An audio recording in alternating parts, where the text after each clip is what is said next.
So what specific method or channel did you use to find your first lead?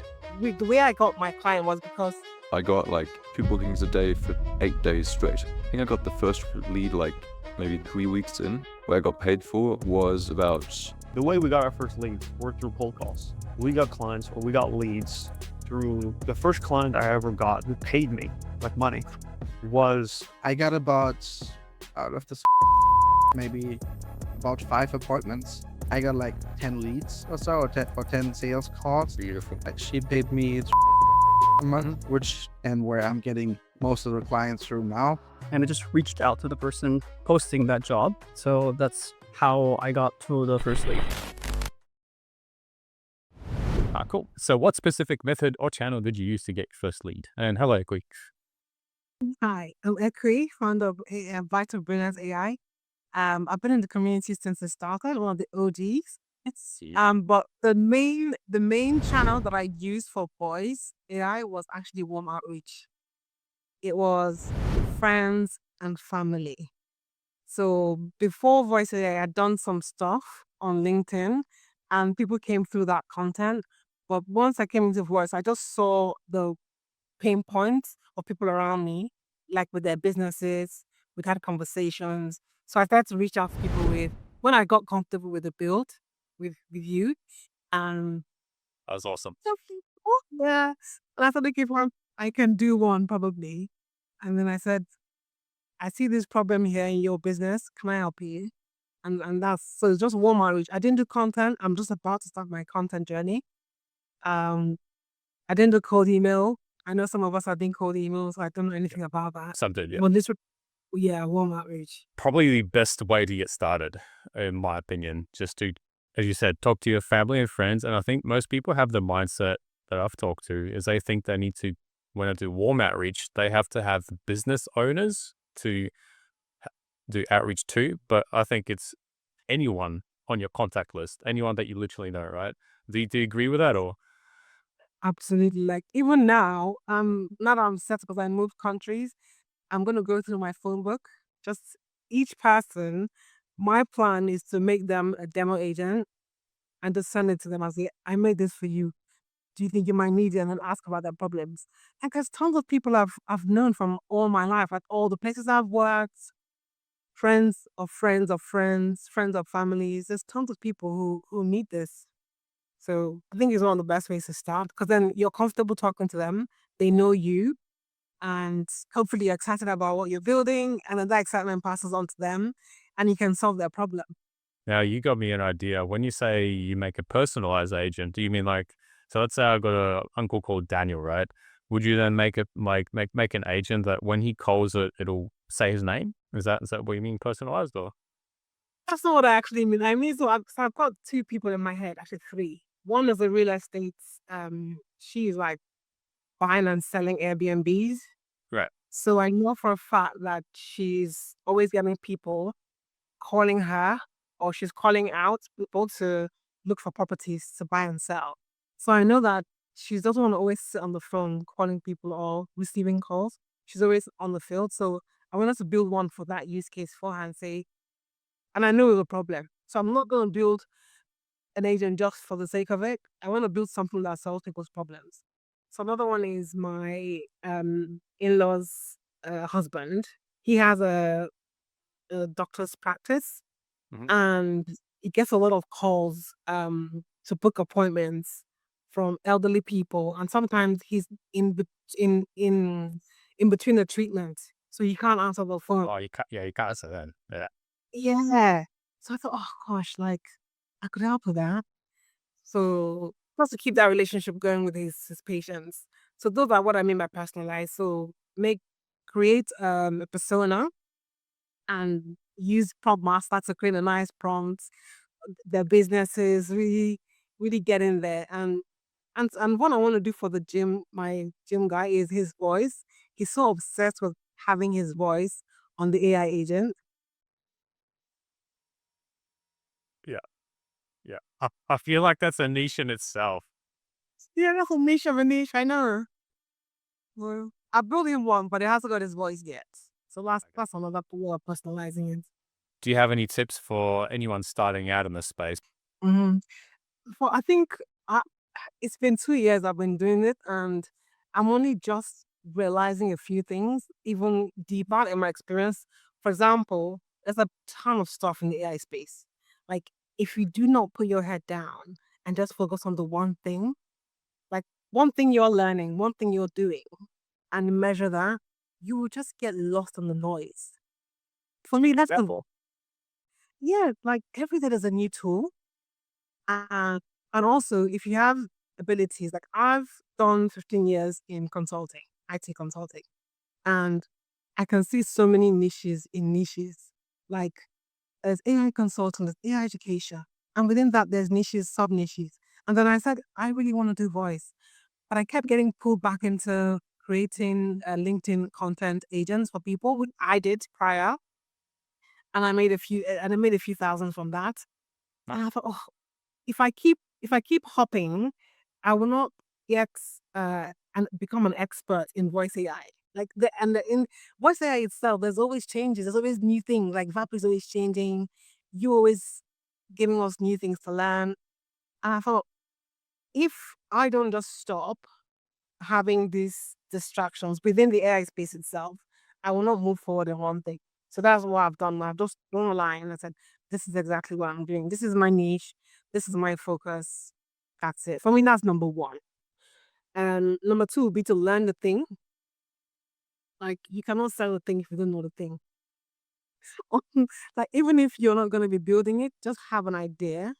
If you're going to have a team to build it or you're going to have someone to do the selling, learn one thing very well because then you have a lot of confidence in sales calls and when you want to align the solution to problems. I think a lot of people just build stuff because it's fun. And there's a place there is a time and a place for that. You see, that's not me. I just want to solve problems. Like I want to know why are we doing every time we're in the letter I ask Yanrick, why are we doing this? What problem does it solve? I haven't do that at my corporate job. So that's the first thing you want to do. Learn something to solve a problem because when you're speaking to business owners, in fact, the way I got my client was because I heard her problem. She was like, I'm giving someone a massage. I'm so focused, but I do know that I'm missing calls. And I go to her, how many calls a week do you miss? And she said, 5 calls at least a week. And I said, how much is one session? She said between £150 to £250. And sometimes a call could have a long like 6 months. They could buy 6 months of sessions, so that's a lot of money. And I go, oh, that's about £1,000 a week. You would just say roughly to £4,000 a month. She goes, yeah. And I was like, that's £48,000 a year. That's okay. Salary. And she's like, yeah, I'll work this then. She's like, yeah. I'm like, Yeah. if I build you something that does that job for you while you're in treatment, maybe not 24/7, because I feel like she still wanted to talk to her customers sometimes. And she's like, yeah. And that was how I got her. That was exactly how I made my first sale. Yeah, let's go. Beast, beast. But you focused on the pain or the that she was feeling, kind of dug your fingers into it, and then went, I've got a solution for that. Yeah. Do you want it? Yes. Um, Yes, definitely that's such a good way. So yeah, me and Yanis also been framing our things this way. So we actually haven't been selling voice AI. We haven't been selling automations. We've just been selling the solution. So whatever problem they have. So like recently we had one for a plumber. He gets a shit ton of calls. 80% of his calls are spam calls. Mm. So that's the solution. Once you get past the AI agent, and yeah, so that was your first lead. How long did that take you to get that first lead? It was forged from one of Damn, that's quick. That might be a yeah. record, actually. Yeah. And it's only because two things. One, we were friends before and she'd been seeing my content on LinkedIn. So what? So Yeah. it really, really warm. Like she was like, oh my God, this guy knows that stuff. Like one day I'll come and hit you up if I need something. That's what she said. And while we were on the boot camp, we had a Serenity Wellness example. Yeah. And I was Yeah, that's so. like, yeah, no, that reminded me of my friend. I was like, this is her. Like, this is what she needs. So you've told whoever's watching this now, how you got the first lead, and I think TLDR is just use your warm contact list and reach out to people that you know, and then try and do it in such a manner so that you're not selling, or you're trying to tell them how cool you are at salt making, I don't know, some kind of function in make.com, right? You just, that's not going to help them. So you just want to try and solve the problem. And then my next Yeah. question, probably if I was a viewer, I'd think, okay, so once I get this first lead, how do I get more? Is it easy to keep going once you've exhausted this warm contact list? Like, what would you say the next step would be? You were saying you started to do content, and I'm wondering why you're thinking of doing that. Maybe is that why? Yeah, because I want to, because you see, even your warm contacts, some of them can be what's that word? Reluctant and hesitant. But I find that the people who have content, like the Liams, and they have somewhere to send people to, Mm. and that just gives you more of a reputation. Like, if you know your stuff, show us knowing your stuff, and you have a portfolio of videos, and no one's gonna argue with that, right? And it's true, no one's gonna, especially if videos are good and videos speak to their problem. So I just thought, I don't want to keep trying to convince people like one on one via WhatsApp. I just want to have a body of content that I just point to. If you're doubting that, and I'm like, oh no, my YouTube video actually, I touched on this. So that's why I think the third thing I would advise is don't wait until you know everything. Like, we talk about knowledge gap. There's always someone who knows less than you. Just focus on that person when you're teaching content. Don't think about the experts, those who have 100K followers. Think about just the person that's just one step behind you, and then just take them along. So every time I learn something now, and I've learned a ton from you guys, like just share like that. So Did you yeah, have anything else to add, Equi, to this? I'm thinking you asked value of the client. Like, because how much, was the price of the agent? The £48,000 a year Oh yeah, at the 48,000. very Yeah. least. Yeah. So the fact that it was an 8 grand agent she didn't bat an eyelid, because she knew that that agent would last her for years and years and years. And because she was my friend, I also offered free fixes, whatever she needed. I'm not gonna do that to everyone. But Yeah. yeah. The math behind it's actually quite close to what we do. Not really, but quite close. So it's like you grab how much money they're losing, or how much money they might make if they got rid of a thing, if they replace it with voice AI. So let's just make it to 50K. Then you grab 20% of that, which ends up being 10K. So we usually go around the 10K mark, and kind of depending on how much money they actually have. So if we know they're a Fortune 200 company making $8 billion a year, like, you're not going to charge them 10K. Yeah. You can definitely charge more, right? But if they're a very small business with like just the owner, like, you're not going to charge 10K, right? Yeah. Probably won't do a big build. They're most likely just wanting to do like an Excel sheet, maybe have some email automation, just to make their life a little bit better. And on that, for them, you could probably price it a bit less. Like, Oh, depending. definitely. Yeah, so Definitely. Yeah. I'm not married to big numbers, honestly. Like, I just want to build a portfolio. So for her, yes, it was an 8 grand value, but I literally just said, okay, you know what, just pay for, and as a friend, it's fine. So yeah. when I talk to my circle of friends, like, I'm some AI genius, it's like, what? Uh, What? So just share what you know, whatever stage you're at, honestly. yeah. I just talked to one of my uncles I haven't talked to in ages. I was like, what if you just take a picture of your front yard because you wanted to fix up his front yard and put something cool in it? Just take a picture of it, just send it to ChatGPT and give you some ideas. He's like, what, ChatGPT? I'm like, Yes, we're in a bubble. Absolutely. I was like, bro, you're on a different world than me. Shit. Yeah, I'm telling you. Yeah. Yeah. Yeah. Cool. So what specific method or channel did you use to find your first lead? My first lead was an interesting one. It was actually through the school community. Now, this actually brings me to probably the best thing I can tell people is that you just have to be really active. Like, sure, you can do cold email, you can do cold calls, you can send a bunch of volume. It'll work, right?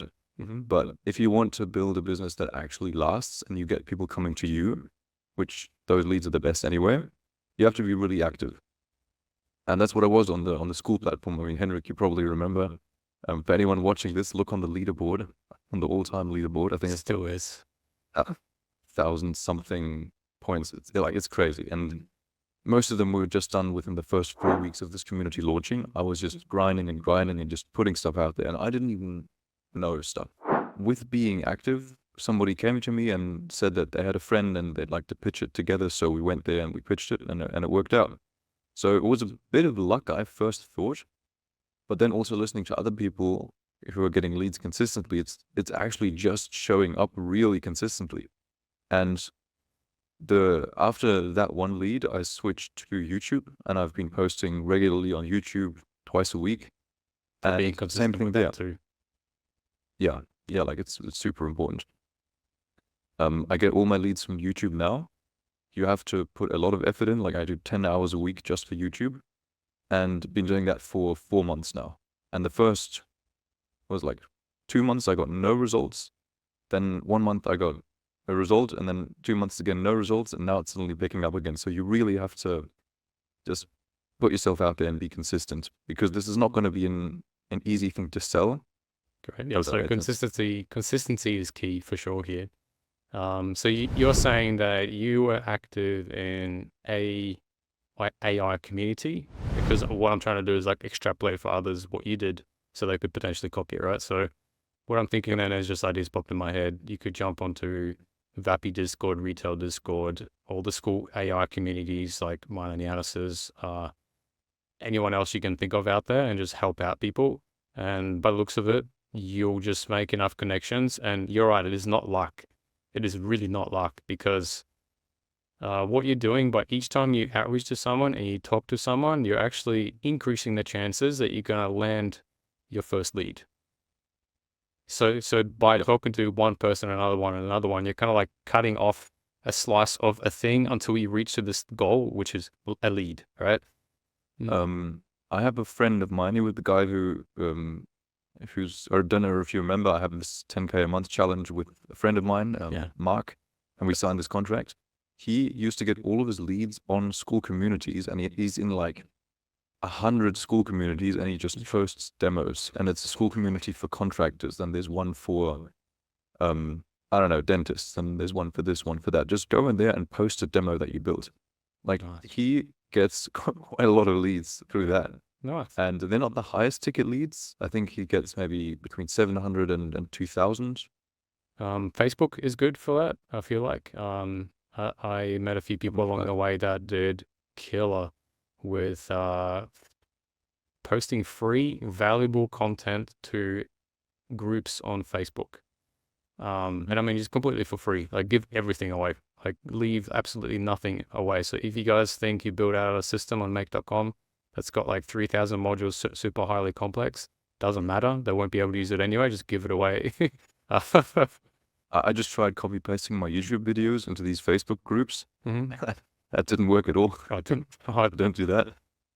Yeah, it's just the wrong placement. I mean, as soon as you open with something like, it's just the wrong format, I feel like. Because YouTube, if you want to capture attention really fast, when somebody's on LinkedIn or Facebook, they're genuinely a little bit probably more inclined to look for value, especially in these groups. So maybe a little bit more raw and less kind of hype edited, but yeah, just give it a shot. Would you still recommend niching down and having an offer before you start to do any kind of talking to other people? Yes and no. So Mhm. pick a niche, but don't niche down. And what I mean by that is basically pick a niche. In my case, it was hospitality. Mhm. And you can just pick a niche, and that's like, by the way, spend no more than 30 minutes on this. Like, genuinely don't spend any more time, because it doesn't matter. Pick a niche, and the only criteria I had was, do they have money and do they get phone calls? Which is a lot of niches, but hospitality in this case, I knew, okay, definitely going to get calls. They definitely have money. Restaurants, for example, get called, but often don't have as much money, so I didn't like to go for those.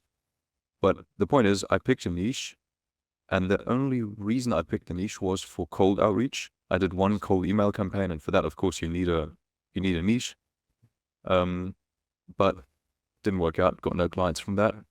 On YouTube, however, I've like every second or third video is about hospitality. And this is what I mean by pick a niche but don't niche down, because you don't know what the best niche is in the beginning, right? Could be that suddenly, I don't know, waste management is your best niche, Yeah. right? So leave it open, right? Especially because it's on YouTube, I find it's very hard to target a specific niche.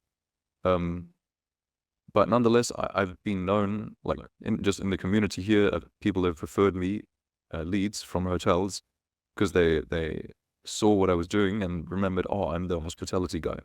Even though that wasn't my niche, it's just that you just pick a direction and that'll definitely help you. Yeah, for sure. I also noticed a similar pattern. If you're like the guy to go to for X, then people will remember you for that. Yeah, that's great. That's a really good one. I'm actually curious. And the best, Do you have like an average number that you get of leads from YouTube, just so people can know like effort versus leads that you get yeah, naturally? yeah. YouTube's funny like that. I haven't actually cracked the code by far. I mean, I've got, Mhm.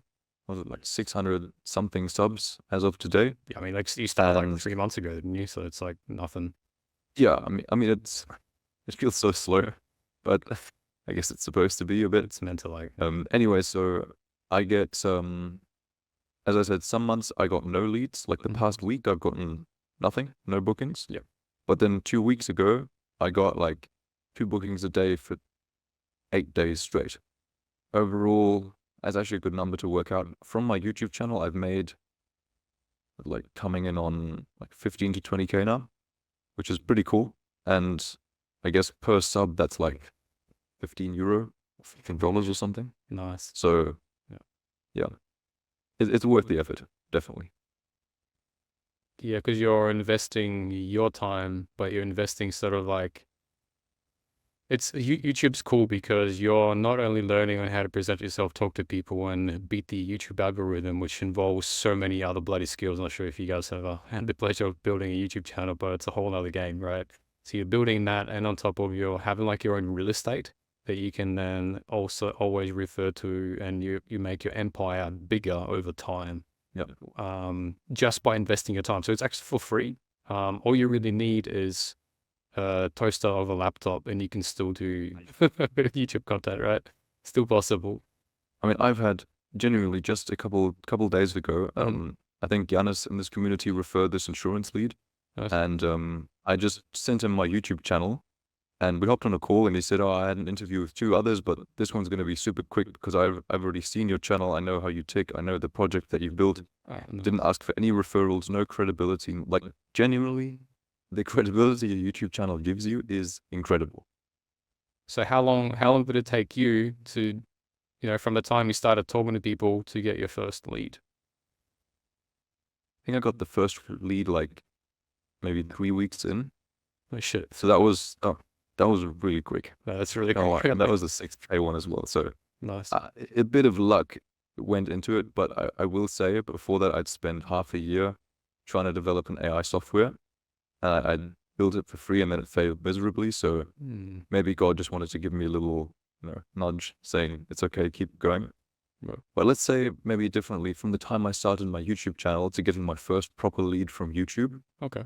where I got paid for, was about, So we were mainly looking for time from outreach to getting like talking to a person that's interested in AI. So that's like a first lead. Mhm. But actually Yep. closing that lead, by the way, if anyone hasn't actually closed the lead, that's a whole different process, right? Because you can have like 20 leads, but close like Yeah. none of them or one of them or 20 of them. It kind of depends on that. So yeah, I actually love where you're going with that. I really do appreciate it. So it took you like 3 weeks to get your first ever lead. That's a cool metric. no, that was and closed actually, funnily enough. closed. But that was, as I said, just the first one. I feel like I can't count that one because it was just so. Oh, really? I mean, I haven't got a single lead from school ever since. So I feel I like see. I can't recommend that as a strategy. I feel like it was a bit of luck, maybe. Mhm. At least in this school community, in just our Voice AI Bootcamp community, I haven't had that opportunity come to me. I So see. maybe just a bit lucky. But in terms of YouTube, because that's what I use to get leads, I think I got my first lead around maybe sounds harsh, but maybe 2 months in. Yep. So and I closed that one as well. So I guess, yeah, 2 months of consistent posting, which once again sounds really long, and it is. So I'll my tell point you, is man, actually, that 2 months is really quick. Telling you. really? Yeah. For real? Yeah. Do you want to know how long it took me? Oh, You said from YouTube? just this. Oh, from YouTube. Yeah, Okay. from YouTube though. That's different from like All right. I did different outreach beef as I was doing YouTube, but from YouTube itself, it took me 6 months. Wow, okay. Wow. Yeah. Yeah, just started doing those YouTube videos about cow.com and booking. Those started getting like 10K plus views. That's when Wow. it started really cranking. I think my highest one at the moment is 16K. But to get to that point and figure out what the hell I'm doing with my life and where I'm going with the direction of voice AI, yeah, that really took a while. And I think you went straight from That's good. yeah, you skipped the learning part, I guess. You just jumped straight to making the thing, which takes Yeah. the longest thing to figure out. But everyone watching this has access to the same material, right? Like quite genuinely. Actually, I don't know, well, you said you're posting this on YouTube or you're sending the links. So Mhm. let's do it. Maybe for the guys on YouTube watching, you can just pick a winner and I can have like a half an hour to an hour strategy session for YouTube. If that's something somebody even wants, I'm happy to kind of help them maybe return the favor and jumpstart someone. So pick a winner, let me know, and I'm happy to do that. That's a good idea. Yeah, well, what if we like make a little thing down below in the video and then people can fill that out and we'll draw one out at the end of the month. The consistency that I'm looking for yet. I mean, my target is 20K a month for 3 months, and then I can think about it. So I guess he's got some bigger balls than me. What about 10K a But month for 3 months instead? I think that's that's not enough. uh, Not enough. one last question was, do you have any tips for anyone starting out? That's my last one. Yeah. Okay. So we can divide this into quick wins and long-term worthwhile wins. So quick wins, if you're literally starting out, I would spend 1 day building your first voice AI demo. Use the templates, just copy paste the whole thing. That's what I did. Slap it on YouTube and then send that to everybody in your contact list. And ask your mum, ask your dad, and ask their friends to send it to their friends. Like that alone will get you your first, maybe conversation. That's exactly So that's exactly what we say. Yeah. Yeah, that's the first thing, right? Just get a really basic, you can even just do a prompt in Vappy that shouldn't take you longer than, I don't know, half a day. And then even send the demo link to everyone to call and try out. Because it's really easy and it's free. And that's a really quick win, right? And after that, people get so sucked into which tech, like, it's just nuts. Like, genuinely, until 2 weeks ago, I had never even opened N8N. Like, I just picked Vappy and make.com, and I just stuck with it because I knew that the important thing was just talking to people. So that's another thing that can distract you really easily. That's the second tip. And then longer term worthwhile ones, I can't really speak on cold email because I haven't had success with it.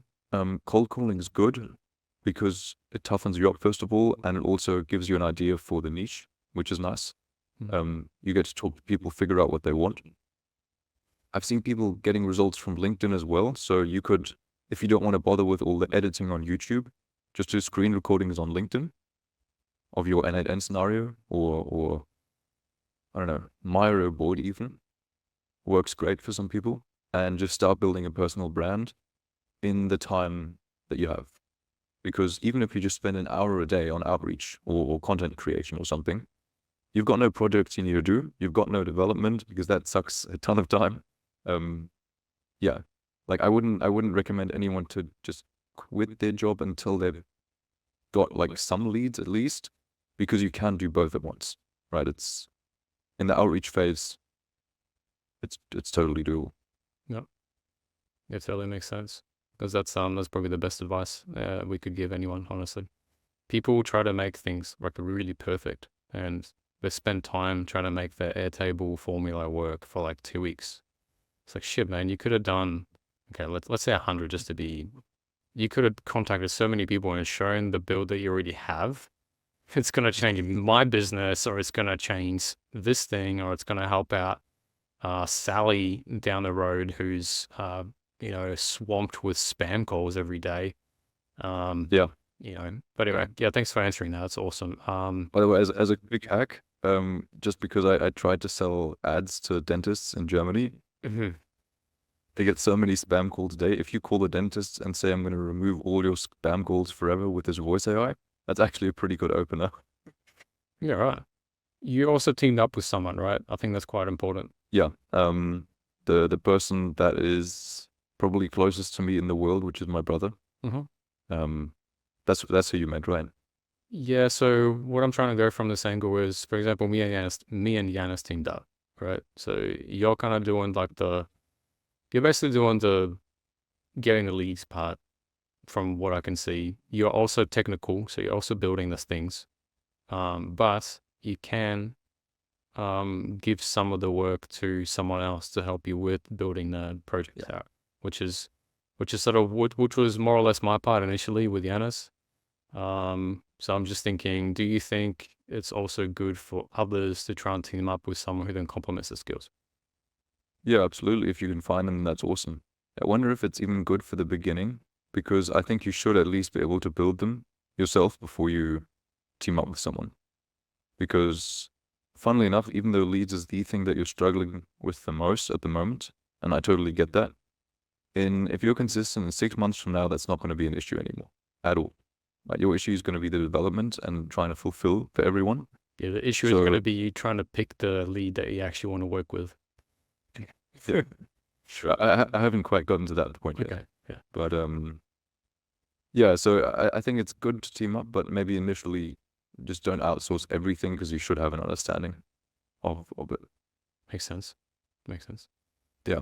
Oh, cool. I appreciate it, Liam. Thank you very much for this. And hopefully we'll guide some starting out, anyone who's starting out on the right pathway.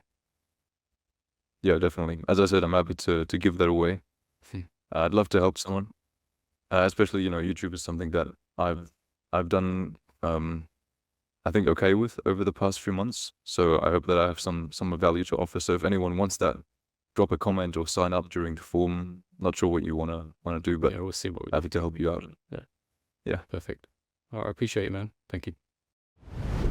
Right, So- this is Taha, the big bro. Welcome, man. So the first question was, I was going to read it here. What specific method or channel did you use to find your first lead? Now think back, man, like, because you've been in the game for a little bit, right? So you might have to go back a little bit. When did you ever find your first lead? I actually want to remove this preconceived notion that you have to have some sort of experience or whatever in the market. For the people watching, my entire business was built in the roofing industry. Zero connection to the roofing industry. I did not know anything about roofing. And then one day, a friend of mine who was doing this with me, essentially was telling me something that's a win. Realistically, if you don't tell anybody about it, they're never going to know. And I have this term I like to use called weaponized ego. So my ego took such a big hit that I'm like, you know what? Just to prove you want to prove that I'm not a win. I'm like, I bet that I could call somebody and try to sell them this thing. Be like, okay, fine, show me. So I pick up my phone. Keep in mind, I've never done a cold call before. I am scared shitless. Excuse my language. I'm scared. I'm terrified. It's scary. Oh, but the thing is, I've already committed, right? So I can't go back on my word. So I find a front roofing company that's on Google Maps. I just call them. I'm like, hey, I want to sell you a cowbot. And then, they're like, oh, say less. Yeah, please. We'd love to talk to you about it. Oh, that's not accurate. That's not what happened. Of course, that's not what happened. They hung up on me. That's fine. But that's the point. The point of the story is most people get stuck in their own mind about what's going to happen. Realistically, you're going to call 100 people. One person is going to say yes.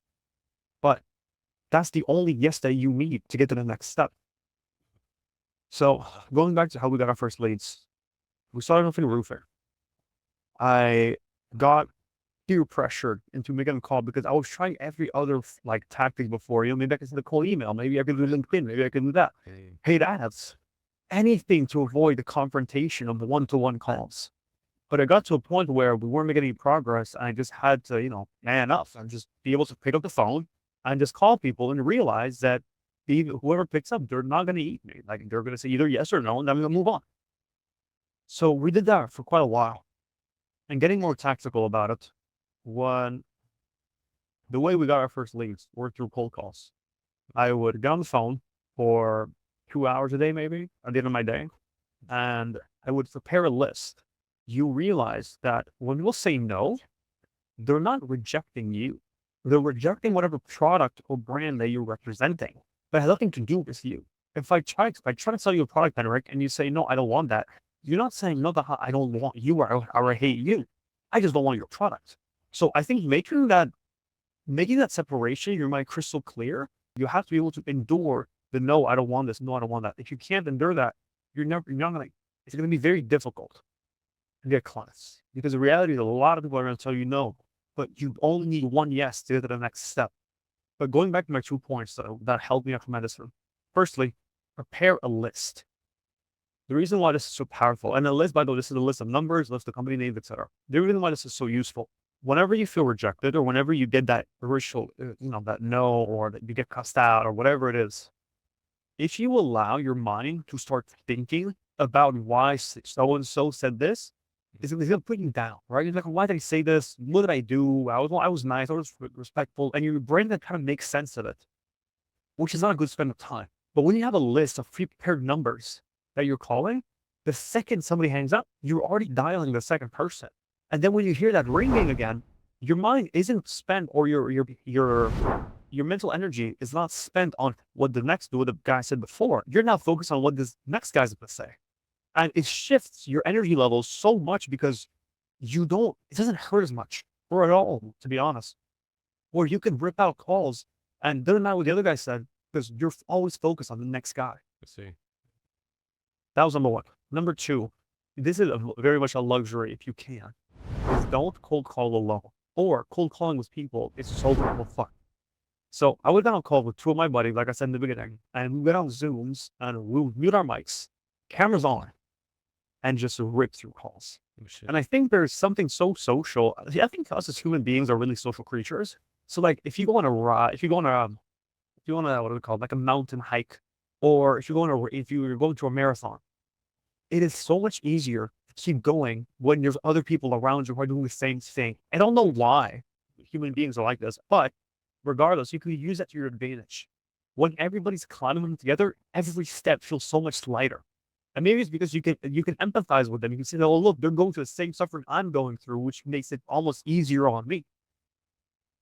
So get on calls with some of your buddies or people in the community, whatever it is, and just be like, look, I want to rip cold calls with you guys. I just cameras on because you have to see them, mics off. And you'll notice like somebody might say something super mean, and I'll be like, damn, why do you say that? But then I'll see, a friend of mine or two, and they're on the phone talking. I'm like, I gotta get back in the game. This is part of it. And you just go.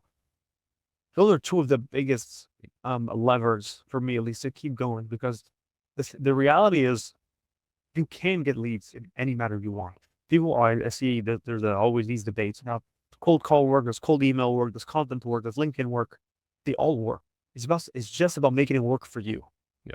And Hermosi talks about this quite a bit.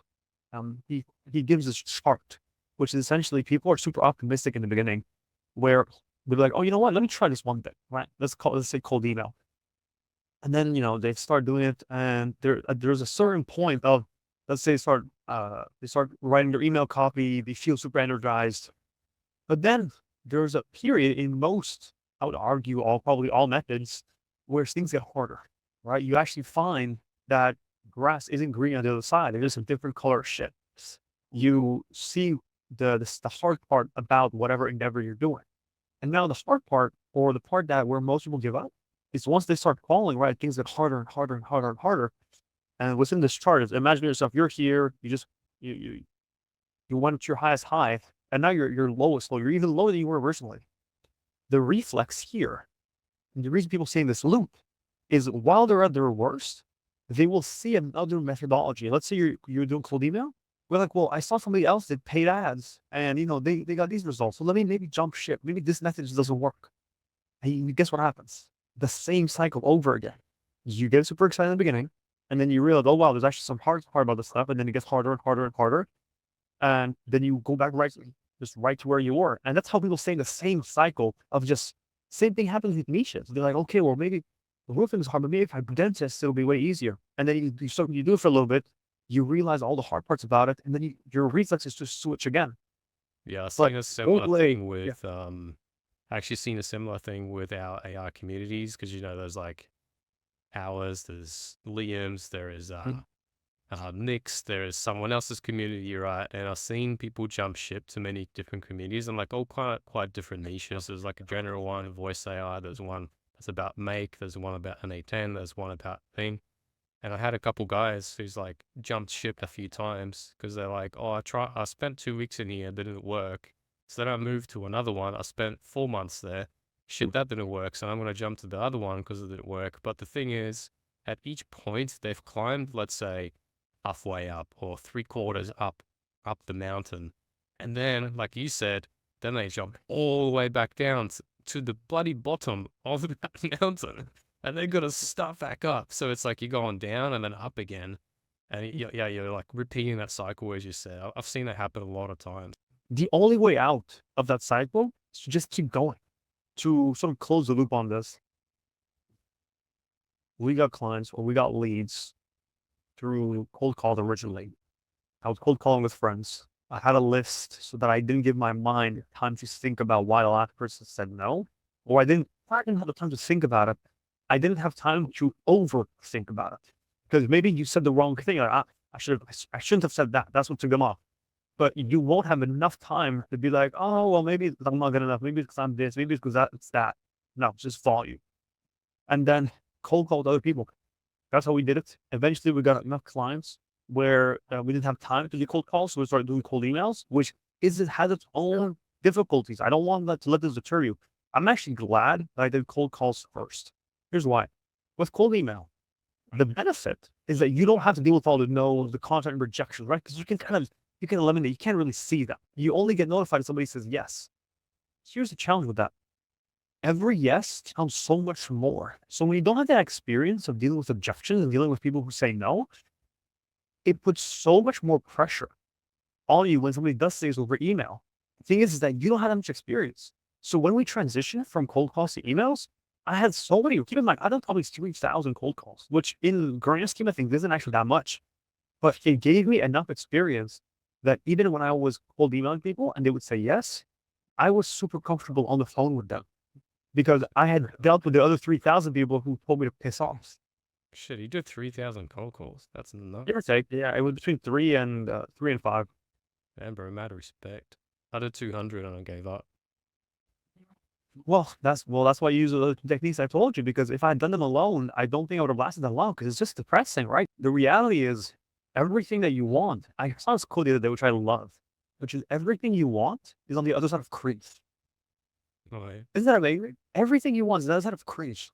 That job you want, asking for it, cold calling people, the businesses you want, the girl you want, you probably have to approach her, whatever you want. It's on the other side of cringe. You just have to be willing to cringe a little bit. If you can do that, if you can survive that, you can have anything you want. Amazing. Thanks for sharing that. I took some cool things out of the things that you mentioned. Initially, you said that you don't actually need the industry experience, which is super interesting to me because, we've been telling people that, stick with the thing that you know the most, but it seems like that's not the case all the time. So, you can attack different industries or niches or whatever else. It seems like you just got to bloody pick one, pick up the phone or like do a thing that you're most comfortable with and just keep going and preferably with people, right? I can add on to that if you'd like. Yeah. People get so caught up in the concept of niching down to a specific niche, Mm. which I thought was ridiculous. I think it was something ridiculous because what's interesting?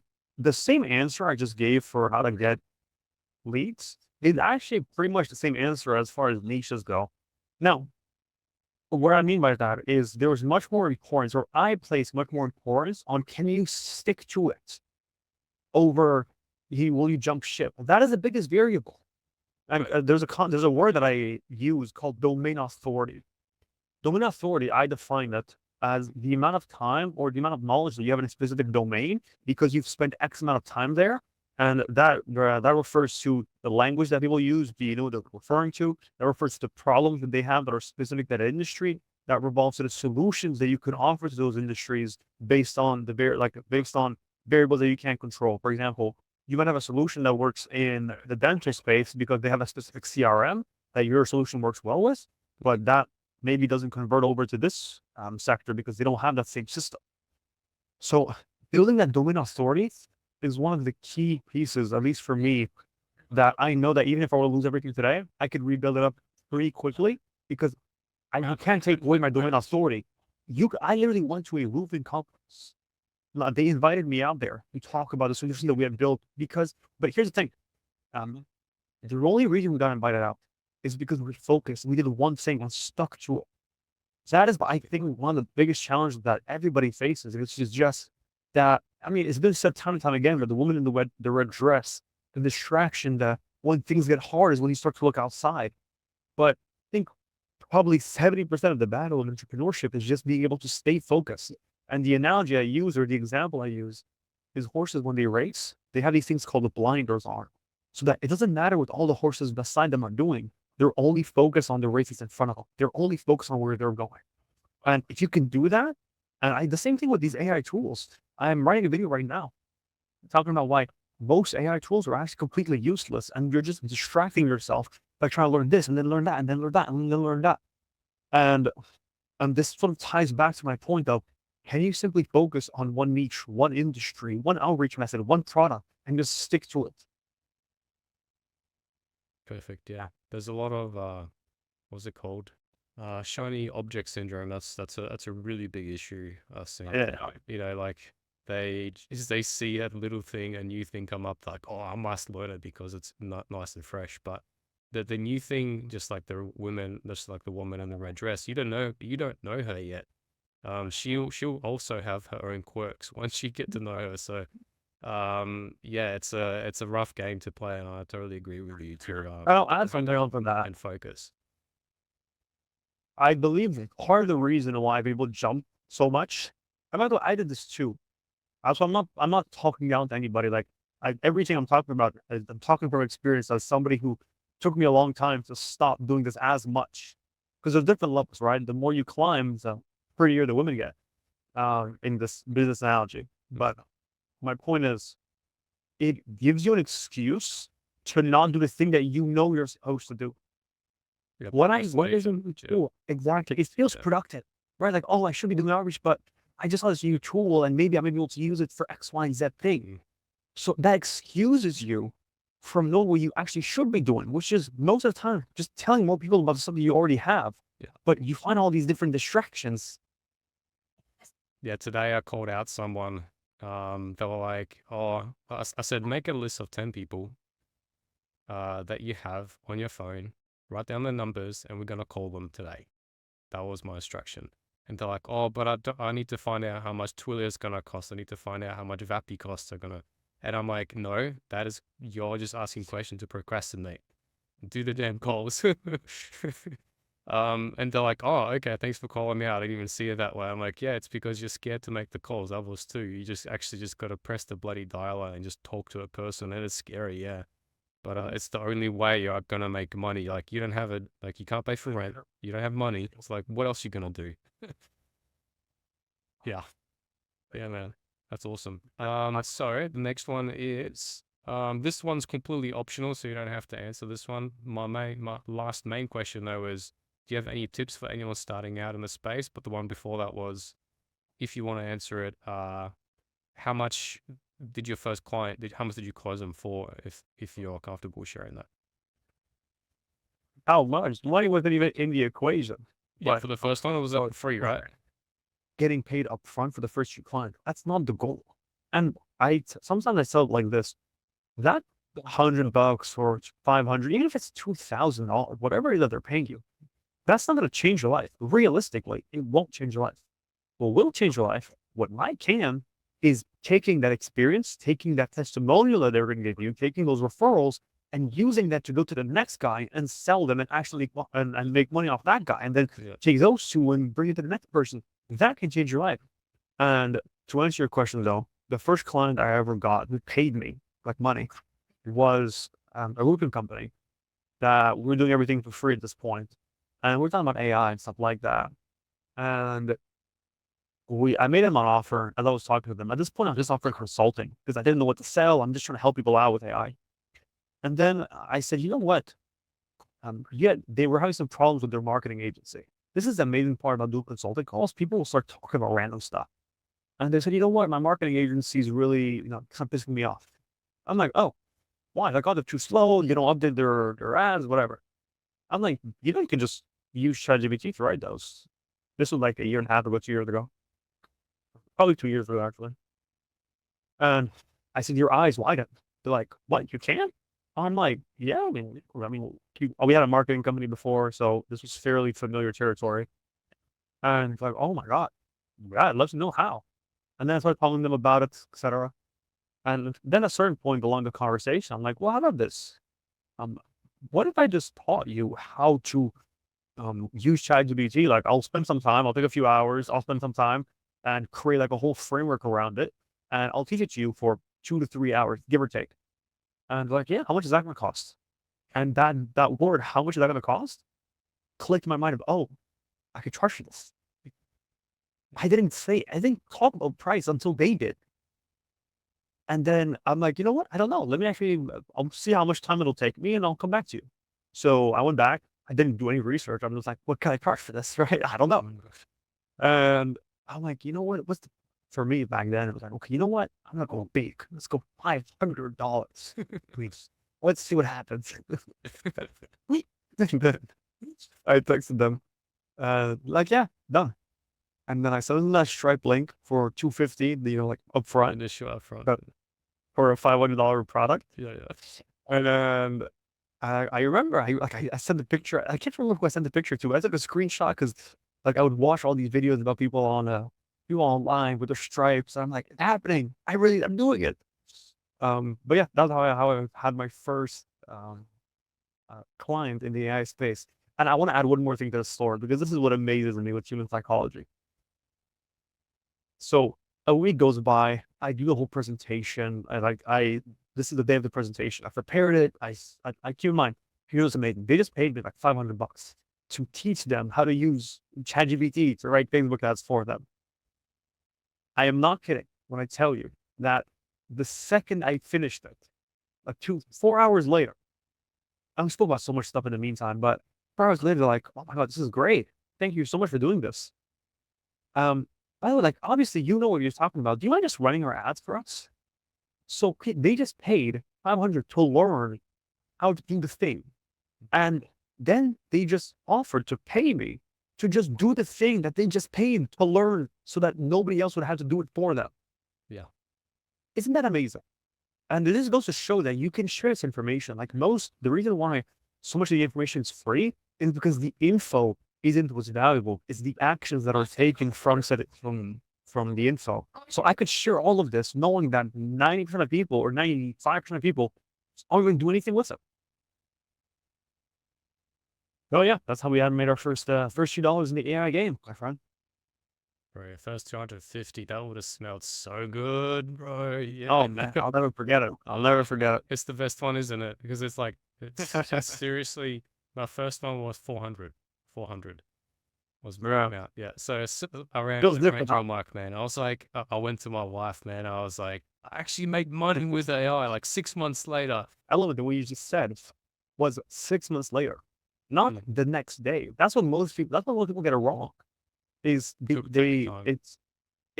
good stuff takes time. Like, you're not gonna invest into something and then reap the rewards of it tomorrow. Like, the main difference between me and what you and I did, or what you and I were willing to go through, isn't what most people are willing to go through. That's why, unfortunately, they get stuck in this loop. So when you said 6 months later, that reinforced my belief, which is it's not necessarily about the way you do it. It's just about your ability to stick to it. Because we went down very different paths, and we're in the same spot. We're literally in the same spot. Just a bit of maybe background. I'm not sure we didn't mention it before. Me and Taha. Taha started out before me, maybe 6 months or a year before me, I think, in AI. Is that Give or about take. right? Yeah. I jumped in. I was a complete bloody like green noob. I knew nothing, and I know and yeah. So me and Taha now pretty much at the same, I guess, level, business wise and leads wise and whatever else. There's a healthy like rivalry going on, which I really appreciate because I remember oh my God, I remember like back in the Discord days, for those of you who are sort of unfamiliar, we had like this big Discord So many and people. I would oh my God, but like the 1,500 part people was in like cool one about it. I think so, yeah, but it was a really big number. But I remember like when you and I would always get on calls, and this once again, this ties back to one other point I said earlier, which is people when you join a community, I think 10% of the effort is just joining. 90% is actually in participating and engaging. I remember we would get on every single call. It would sometimes be just me and Henrik with cameras on and whoever's presenting, and everybody else has cameras off, mics off. Mhm. And then they're surprised why the same amount of time goes by and they're so much further behind than us. Because action is the only thing that's different, that differentiates what we did versus what everybody else was doing. Is passively listening isn't going to get you anywhere. You have to act. Yeah. And use whatever fuel you have to act. For me, it was really important. But that reminded me of a time with Ollie. It was 11 a.m. on a Tuesday because that was the days I took time off. So I actually went part time. Like 3 months leading up to me leaving my actual job at the time. I went Mhm. part time and I took Tuesdays off. And I took Tuesdays off because Tuesdays was the cold calling day with Ollie. Yeah. At that time. And Ollie like taught us the script and whatever else. So, Yeah. and then he shoots the question. He's like, okay, now who's gonna go on call? Awesome. And the last question is, we have a lot of new people joining the AI space, not just voice, but automations and whatever else. Any tips for anyone starting out?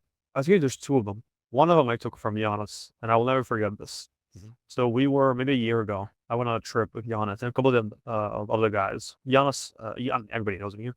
Yeah. And we were on a boat, and I was struggling because I got into components and I wanted to grow. I don't know why I'm stuck. I can't grow. Why? I kept trying to hire people, but the people that I could afford to hire were not good enough for me to be able to go to the next level. Yeah. For some of this stuff. Like one of the smartest things you can do is partner up with somebody who has whatever skills you're lacking. And instead of trying to pay them out of pocket, work with them on a revenue-based system. Meaning, well, let's say you're the sales guy, you focus on getting leads and sales. And the tech person in this case, they're focused on actually on delivery. And then you guys split of the product itself.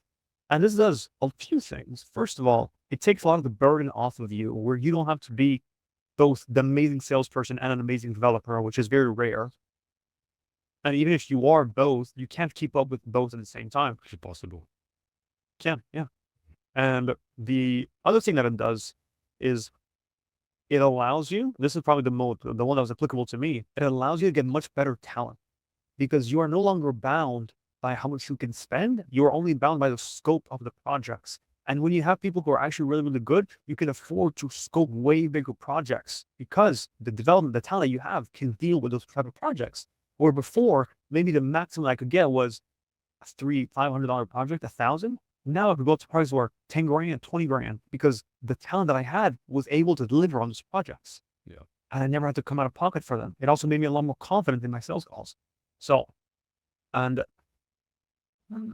if you are struggling with, especially delivery, because I feel there's a lot of people who are really, really amazing developers, they can't sell. If you are on either end of the spectrum, like let's say you're way better at sales than you are at development, then find somebody who's on the upside. And the best place to find those people are people have that energy, people who want to grow a business. They are right in the community that you are in right now.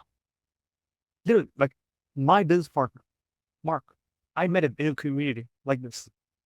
Henrik, I think you met Giannis in the community. Liam's, yeah, I met him through Liam's, yeah. Well, like Liam's if this is not mate, enough proof, I don't know what is. You know what I'm saying? Mm. Like partner up is it's such a big cheat code.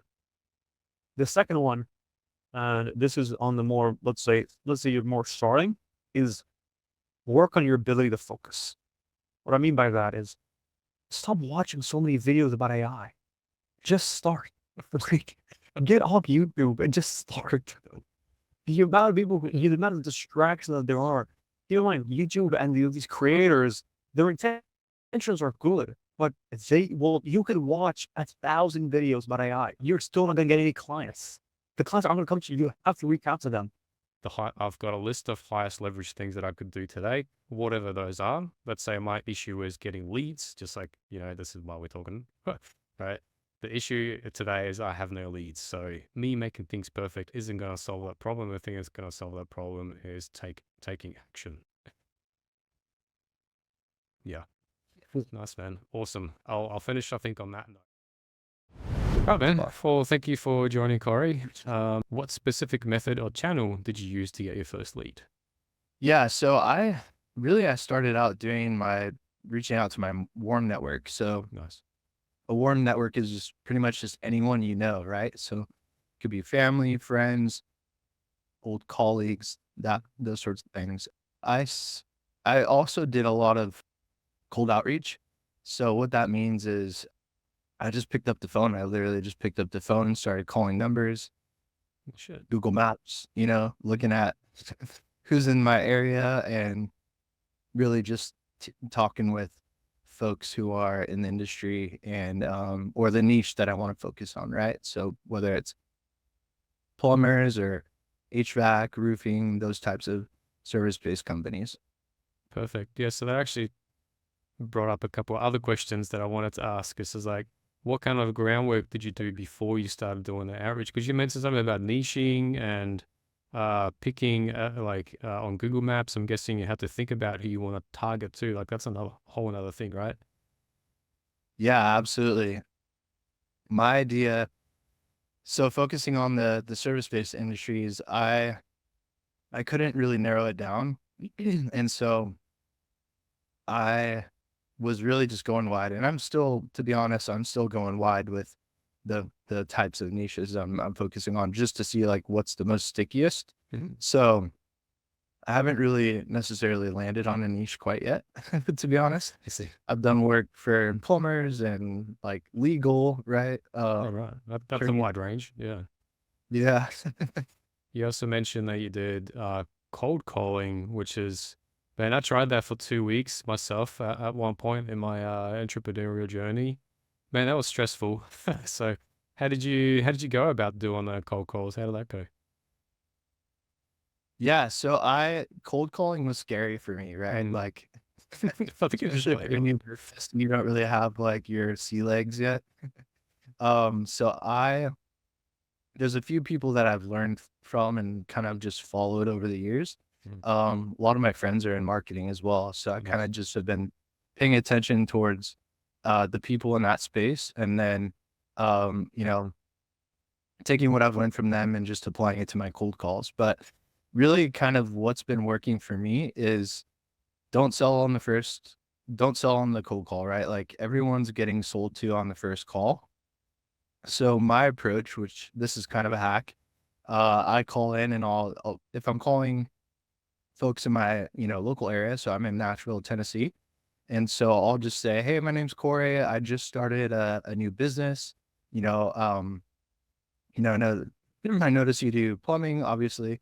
I want to learn a little bit more about your business. Can you tell me kind of like the inner workings about it? How many calls are you answering a day? How much time are you spending on the phone?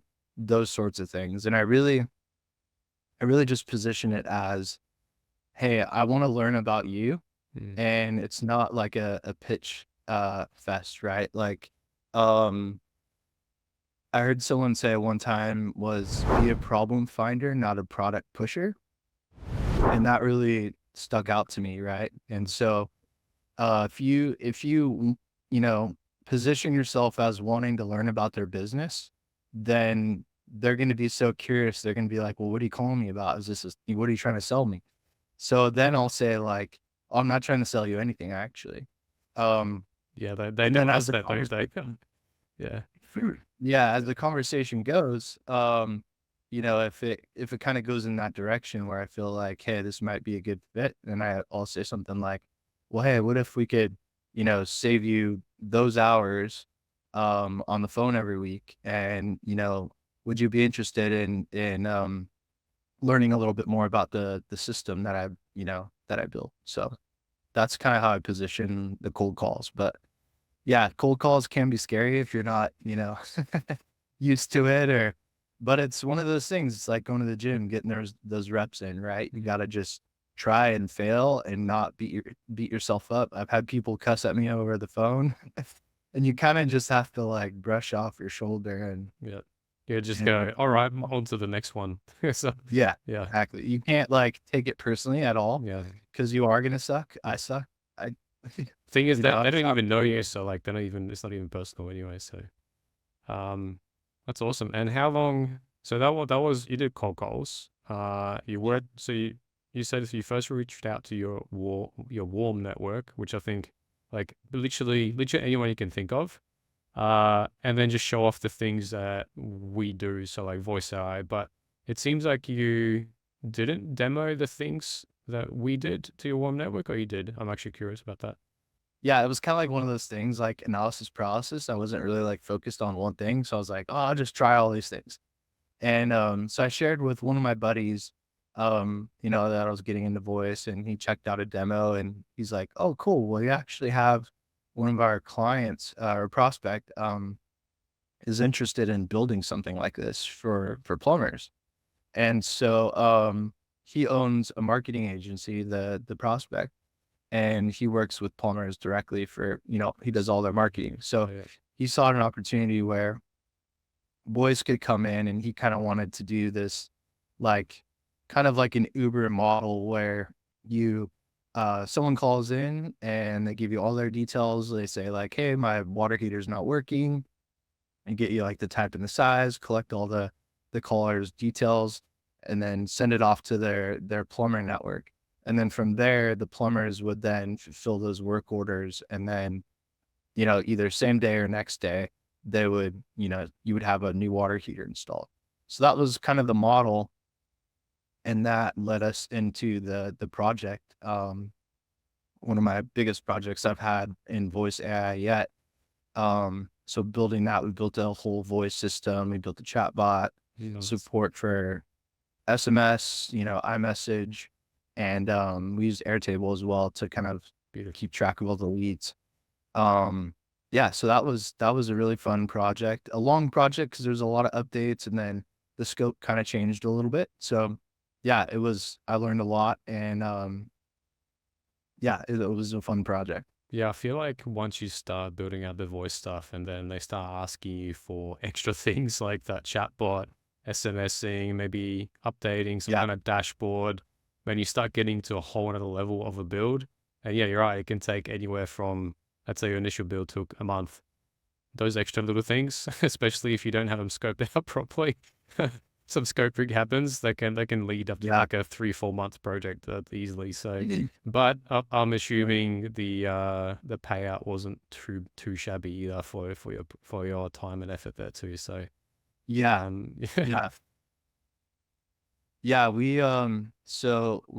had, mapped out the scope of the project, and then it just kept changing. The client wanted new stuff and new functionality, and he was very hands-on too. I think I shared this with you.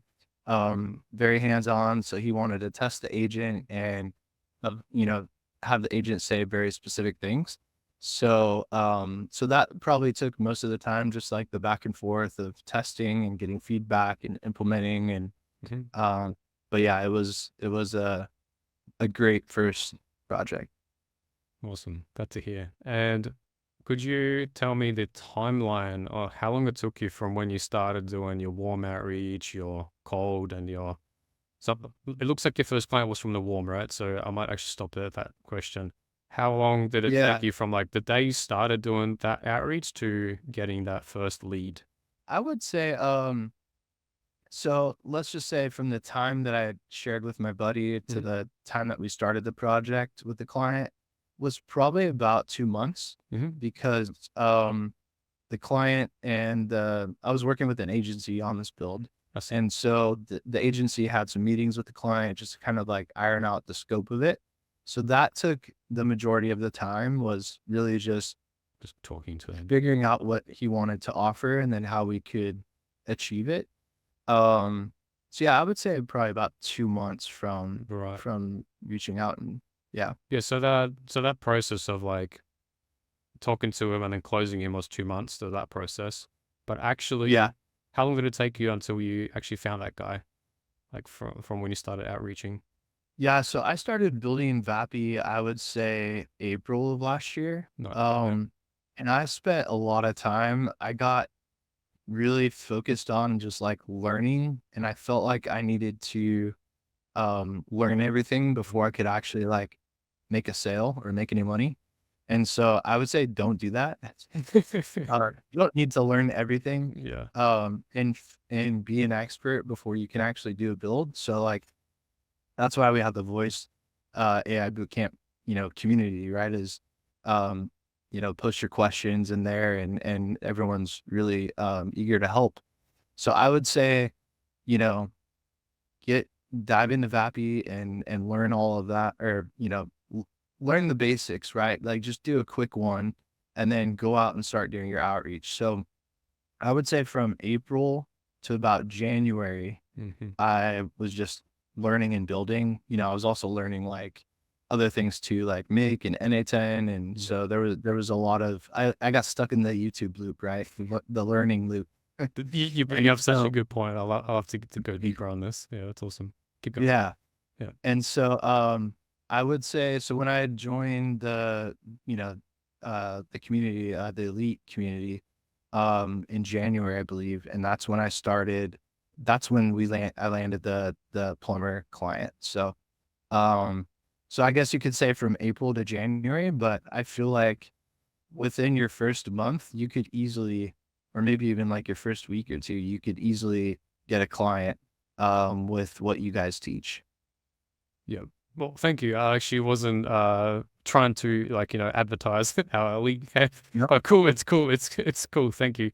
Yeah. Yeah. So this is so important because people think they need to build a lot of stuff and have a restaurant bot ready with rescheduling, with canceling, with everything working perfectly, or they need a cow.com builder, a guy have already set up. They need templates for this. They need to choose retail or Vappy and you choose make or retail. It actually doesn't matter, right? Yeah. As you said, it does not matter. And it's like, as long as you get just the high level of what the technology can do so that you can start Yeah. doing outreach and then you can link their problem, as you said initially, right, to the solution. This is where the grand slam off of Alex Hormozi can, start to be born or be created. And I think, yeah, you bring up an excellent point. I also want to touch on that YouTube loop, because you have like this fear of missing out Mm-hmm. every Yep. single day. It's like, oh, this cool new thing came out. Now I have to learn this next new thing and I have to test it. I have to check it out.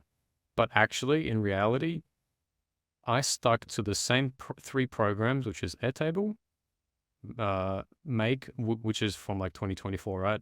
For last year, and Vappy. Like we just reused those three without worrying about any new things coming in, and we made a lot of money that year, right? And we cut out all the bullshit. Did you want to like double down on that at all? Or? Yeah. So I would say, like, obviously these solutions, you can reuse these like templates, right? So you have your make scenario or your end-to-end, workflow. All this stuff is really easily duplicatable, and that's why I think there's a huge opportunity in voice.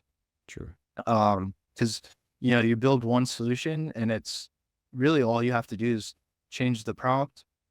Maybe you have some business details that is going to change from client to client, but those are the things that are like really easy and duplicatable. So the tech stuff that you mentioned, and I would say, like, don't get stuck trying to choose between like retail or Vappy. Just pick one, like you said, because your clients aren't going to care what tech is running in the background. Yeah. And they don't care about your automations or any of that stuff, right? They want to know if it works and does it solve their problem. So if you can do those two things and just focus on those two things, you're going to be really successful at what you do. I would love to ask you one more question though. So, you know, most likely the people watching this video are just starting out. So, any tips for them that you'd want to share some wisdom on that? Pick a niche, right? Choose whether you're going to use Vappy or retail. Again, it doesn't matter. And just put your blinders on. Like, stop watching YouTube videos. Only watch what Henrik and Giannis, are putting out. If you need to learn like new things to apply to your builds, and really just put those like blinders on. No partying, right? Like, don't go out on the weekends. Yeah. That's a Um, sacrifice, isn't it? it is, Yeah. right? Like and it's the people that stay like laser focused and have like an end goal in mind. Like, I would say, what is your end goal? Like, look at what your end goal you have in mind and work backwards, and then make the appropriate steps to get there. So, and the best thing to do is just implement and build, and just, it's one of those processes where you have to like rinse and repeat to get better at it. The more you get, the more you do it, the more comfortable you're going to be, and the more of an expert you're going to be as well. So yeah, I would say those few things. Perfect. I think that sums it up real nice. But this in my head brought up another valuable tidbit to mention, is that you have to put up with quite a lot of valleys of despair when you're in this space, right? It's not, I don't think it's like for everyone, honestly. It's, you have to deal with, like, you have to push yourself every day. You have to stay consistent. And I think the word I'm looking for is grit. So, like, you got to kind of grind your teeth, so to say, and like push through some days. But Exactly. then those who do, I know you've made an extraordinary amount of money from your projects. So like we've definitely proved that it's possible. I've proved that it's possible. A few other people have done it as well. And I think if you're not focusing, if you're not able to focus for like a month or straight more on something like this, just give it a go initially. But I've seen quite a lot of people drop off just because they gave up as soon as they hit one little snag. Like they open up the make.com template and then a module lights up red and they just like freak out and they're just like, no, I'm quitting. Yeah. Yeah, right. So it's like, Yeah, totally. And I don't know if you can see on my wall, I have it's a bit blurred out. It's like I'm looking at it when I'm drunk. I have a picture frame, and it just says "show up every day," Oh, and nice. that's just a constant reminder to me to show up every day and do the work. One of my mentors told me a while back, and this always stuck with me, was, if it's not on your calendar, then it's not going to happen, right? Right. So you have to be really like diligent and consistent with what you're doing. Mhm. So my recommendation would be to put, blocks of time in your calendar that you're focusing on voice agents, or, whatever it may be, or the tech behind it. Maybe you spend like an hour learning a day, or maybe you're spending 3 hours building, right? Like, put those blocks of time in your calendar so you can build that momentum and that consistency. Again, it's like going to the gym, right? You can't just like go lift 300 pounds. Like, it takes, days to get there, True. months even. And so, it's not going to happen overnight. So when you did your outreach to get your first leads, were you building anything during that time, or in your calendar, like you were saying just then? Did you just have outreach set for that day? Curious about that. yeah, I had outreach. So, I had outreach set in my calendar, and I was literally, my goal is to do like at minimum like 10 calls a day. Oh, nice. Some days I would hit it, some days I wouldn't, some days I would do more than that. It really just depends. What other meetings I had, it kind of like in between, or what my day looked like. But yeah, it was definitely had a block of time.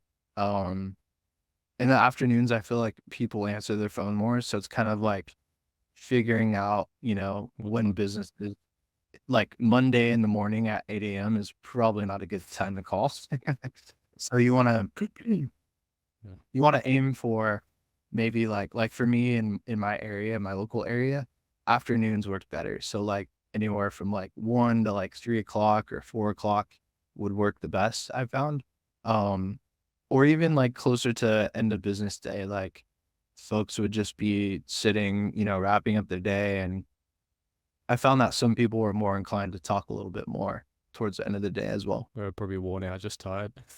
Yeah. Yeah. Like I just Yeah. talk with you.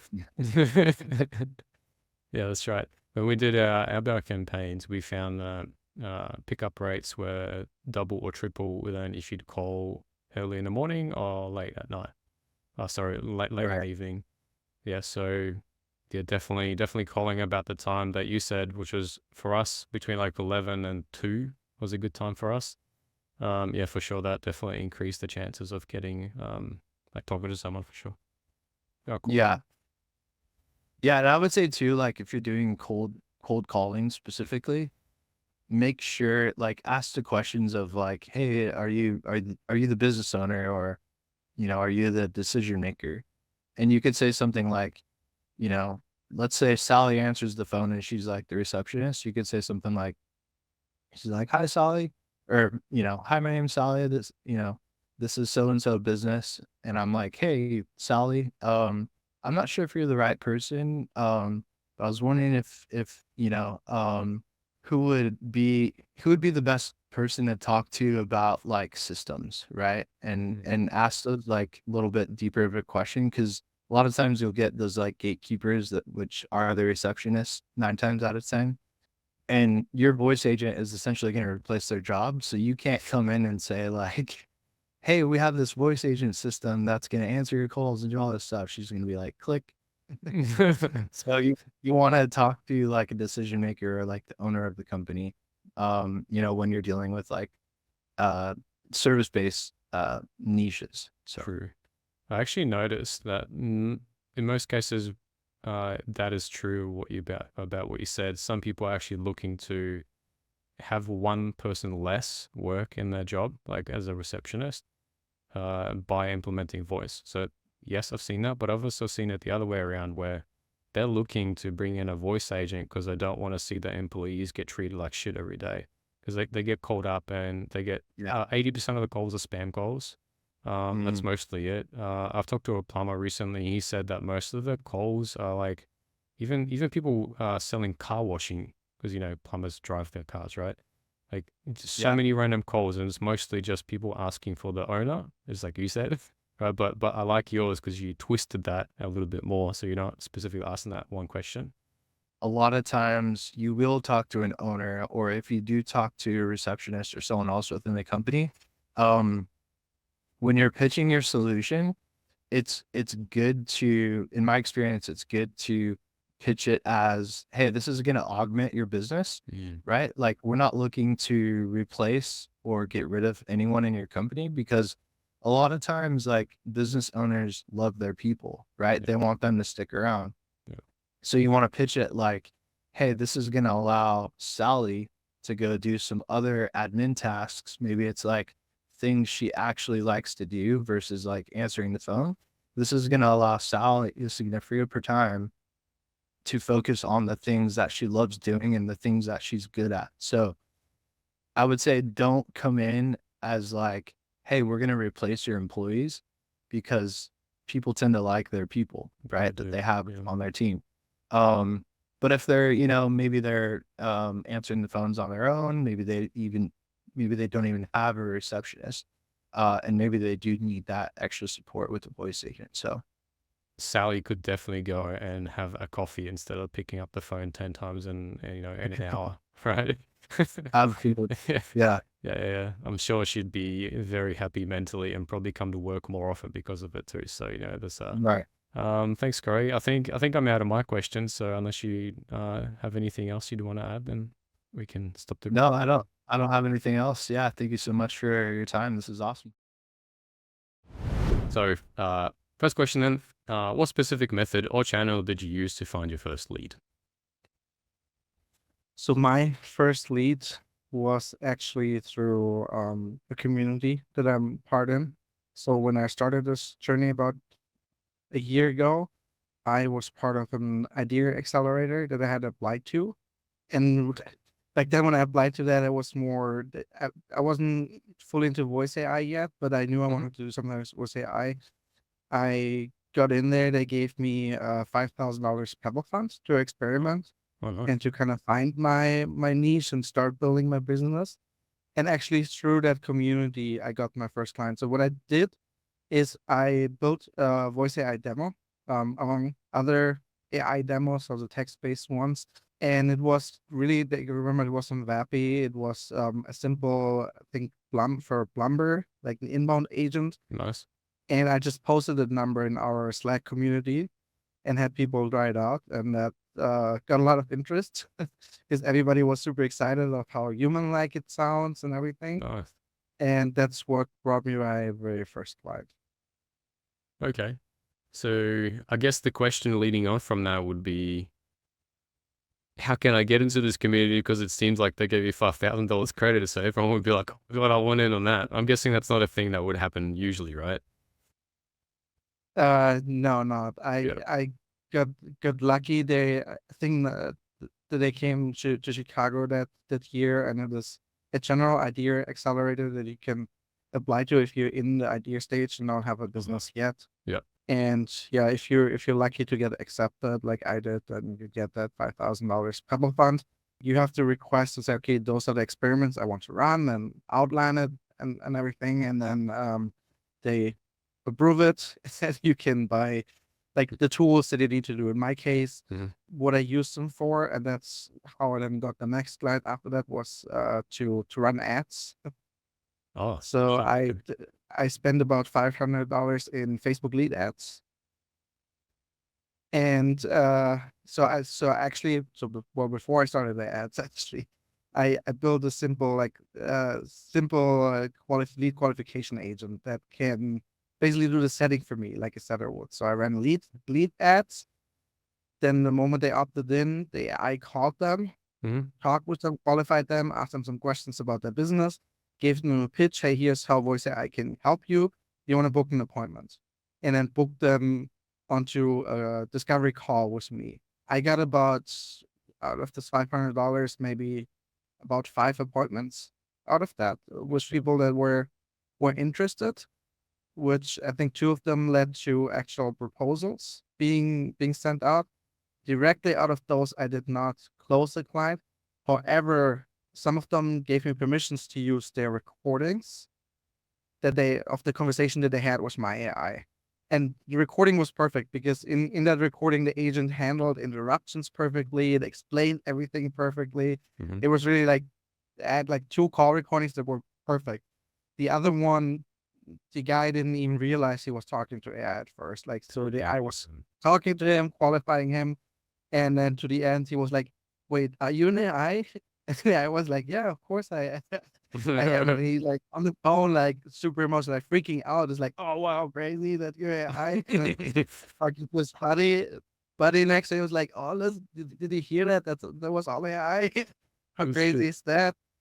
So it was a really great video that I then turned into one of those was Veeds.io. I turned it into like a simple YouTube video, right, where with subtitles and everything. And that video then I had posted again in different communities that I'm part of, like different school communities, different Slack communities, some of them being around agencies and AIs because I'm coming from the like marketing agency space.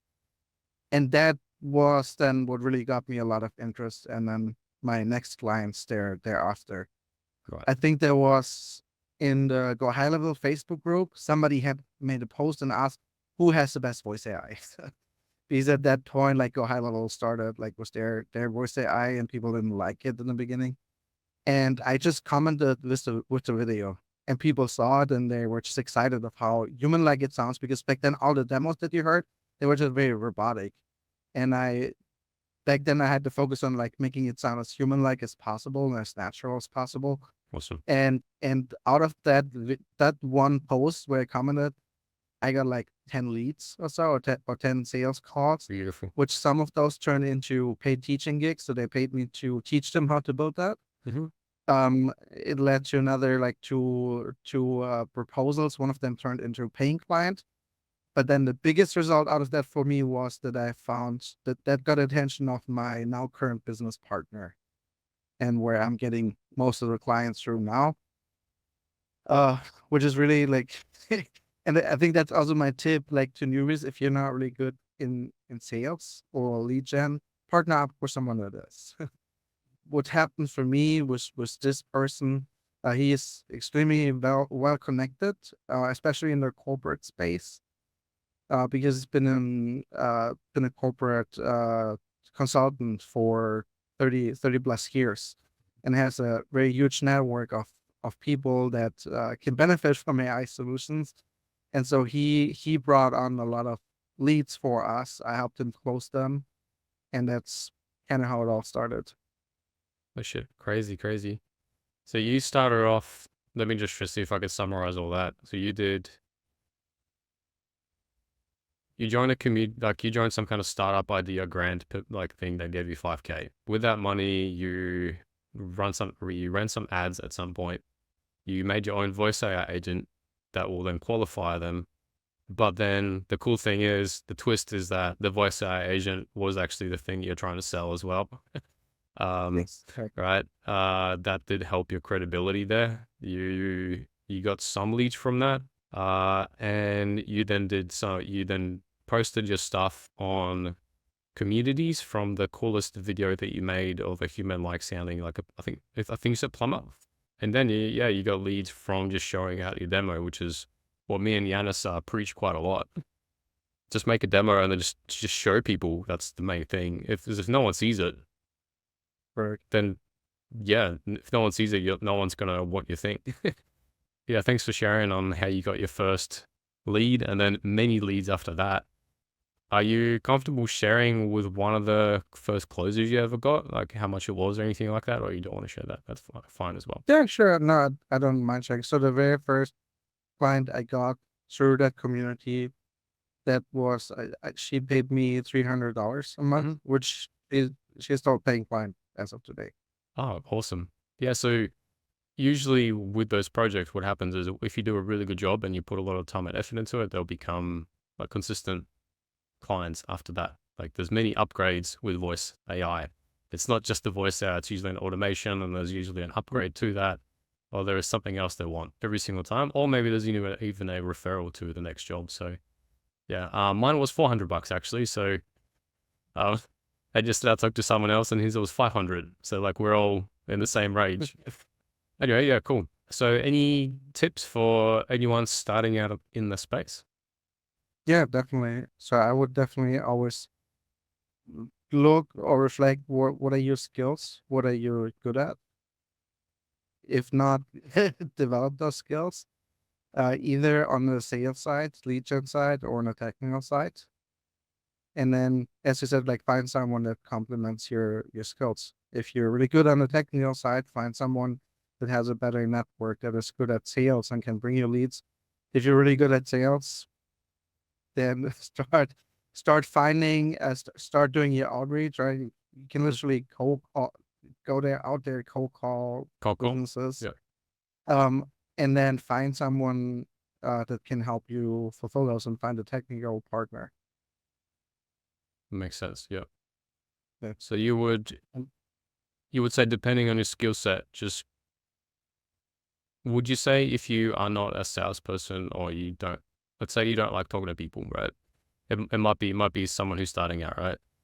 What would you still say for them just to still to have to go and do the outreach anyway to get the lead? Is there any way around it? I think in the end, no. Yes. You love that you have that experience too. I mean, I would say I'm a generalist when it comes to sales and marketing and lead gen. I'm doing okay. I can do it. Mm-hmm. I can go out there and generate leads and sales for myself. Mm-hmm. I don't particularly enjoy it, and I'm not extremely good at it like some other people are. But I'm good enough to like get on a discovery call and help my sales guy close a deal. And especially if you're the tech guy, you still have to at least understand sales and lead them to some part. There's no way to getting around that because Yeah. there will be, especially in the beginning, technical questions that are coming up. A sales guy doesn't know those, can't answer them. You don't want him to promise something that you can't deliver, right? Yeah. Or to say something that's wrong. So you still need to at least like you still need to be talking to people. There's no way around that. Yeah, because what ends up happening is even if you have a sales guy, right, and he brings you the lead, and then you guys close them together, you are then left most of the process after that is that like in the case of me and you, Ivo, we then talk to the lead because now our sales guy's doing something else now, or he's getting more leads. It's like now we have to communicate with this person pretty much for the next month or two or more. And if you can't communicate with a person, it makes it really hard to do the project. So communication skills are probably number one here. Even though you don't think you're going to be talking to people, you still are, because you still need to talk to your client. And you might get a client that wants a consultation gig, just like you did, right? They'll ask to teach them a thing. You still need to talk to a person. So to go back to my question, can you avoid talking to people? Hell no. You still always will need to. Voice out. You're literally helping out. You're literally helping out people, right? With these solutions. So you'll need to be talking to people. Yeah. Yeah. I think that the only way around that would be as an employee. If you have the skills and you work for another agency Yeah. as freelancer employee, and they have somebody technical that is managing the projects, that could maybe work. But Yeah. I mean, if you want to build an own business, no, you need to Yeah. you need to be able to talk to people. Yeah, true. We actually hired like a few devs recently, and you're right. So like I manage the client side of things. They don't talk to the leads or the clients, so that they just do the work pretty much without interacting. Yeah, you're right. So in some cases, yeah, but that would have to you'd have to be hired by someone who's been in the game for a little bit.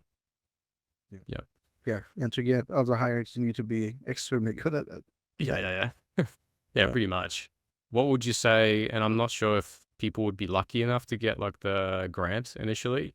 So if you exclude that, what route would you go if you had to within the next month get a lead? Just imagine you have no leads currently. What would you say? Yeah, if I had not at all. So the first thing as a technical person is, again, I would build a demo, because with voice AI, it literally sells itself, right? You can build a demo. Like if you don't want to talk to people, send people to that demo, let that demo talk with them, qualify them. Obviously, you need to understand some setting and sales basics that you can build this demo, that the demo can actually like interact with them and sell itself. And then I would just try to get the demo out to as many people as possible. And I just go be active in communities where you know your potential clients are, LinkedIn, wherever, and just you can just literally just send it to friends and say like, hey, here I built something cool. Can you try this and give me feedback on that?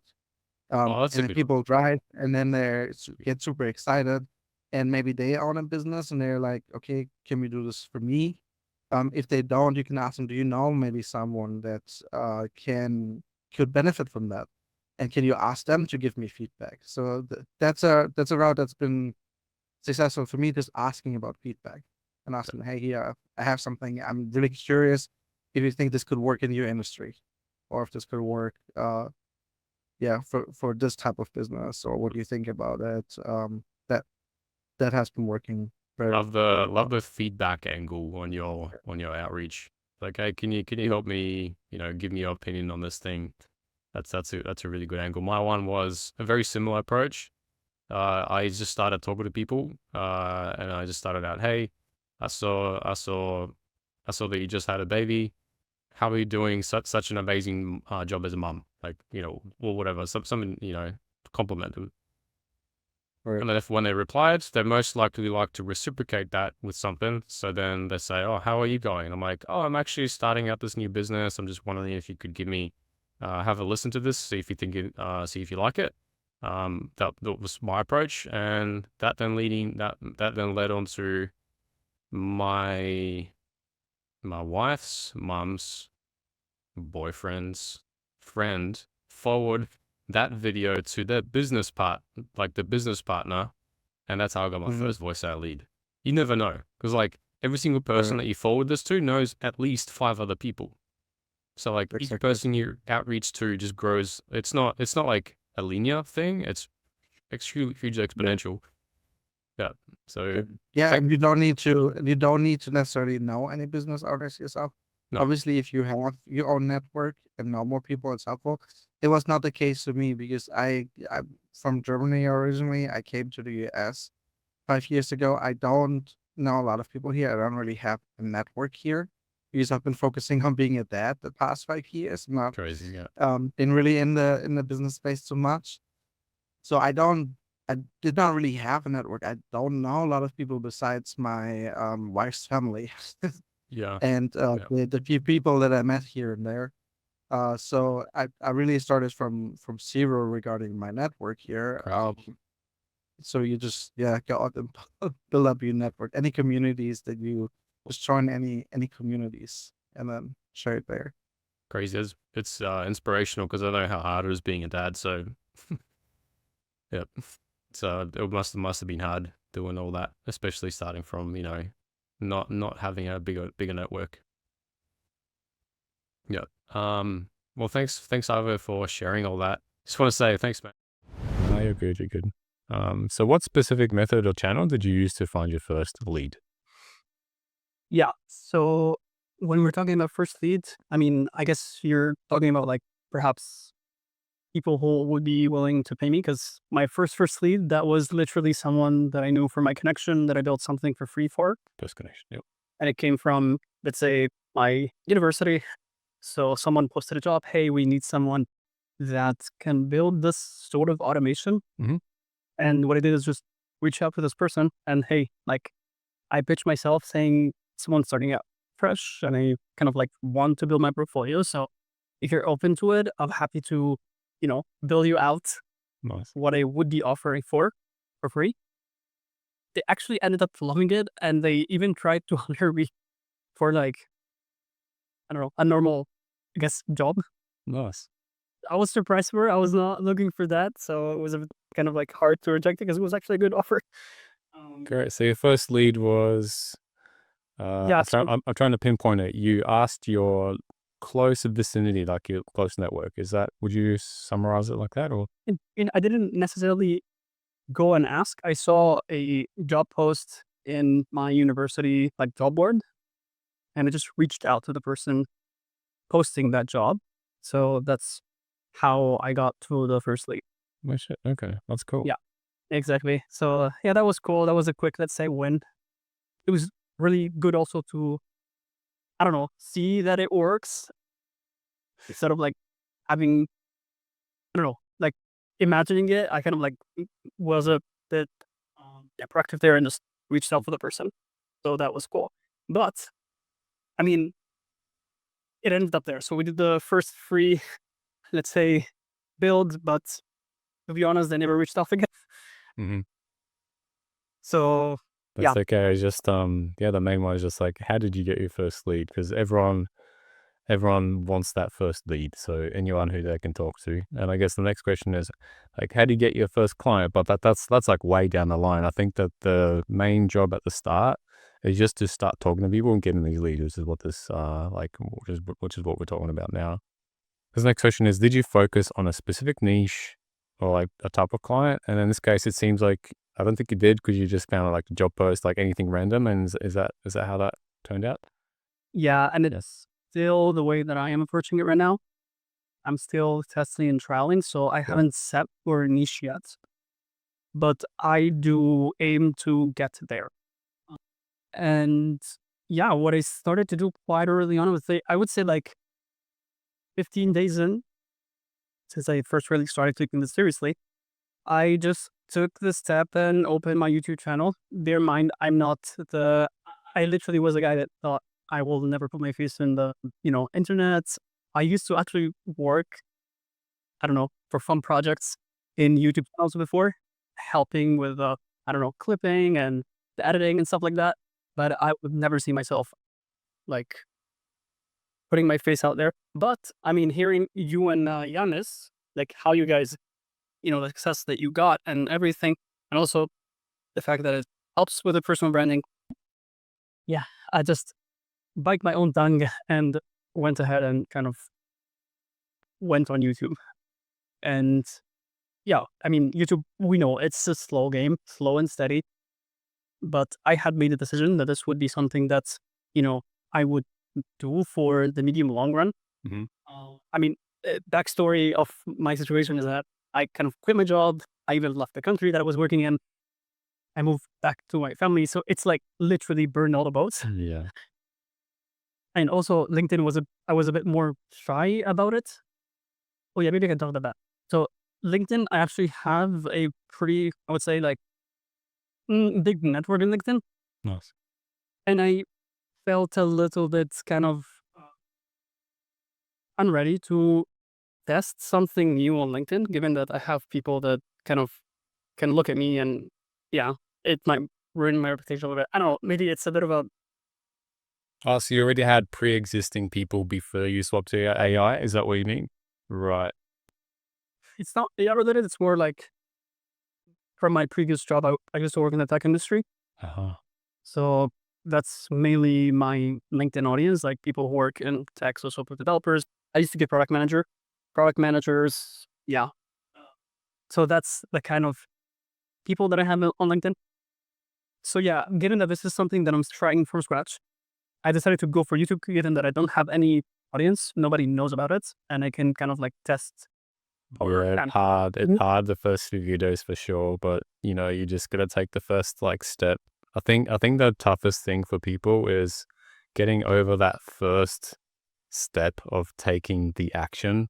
As like True. with undecisiveness is the biggest killer in this space.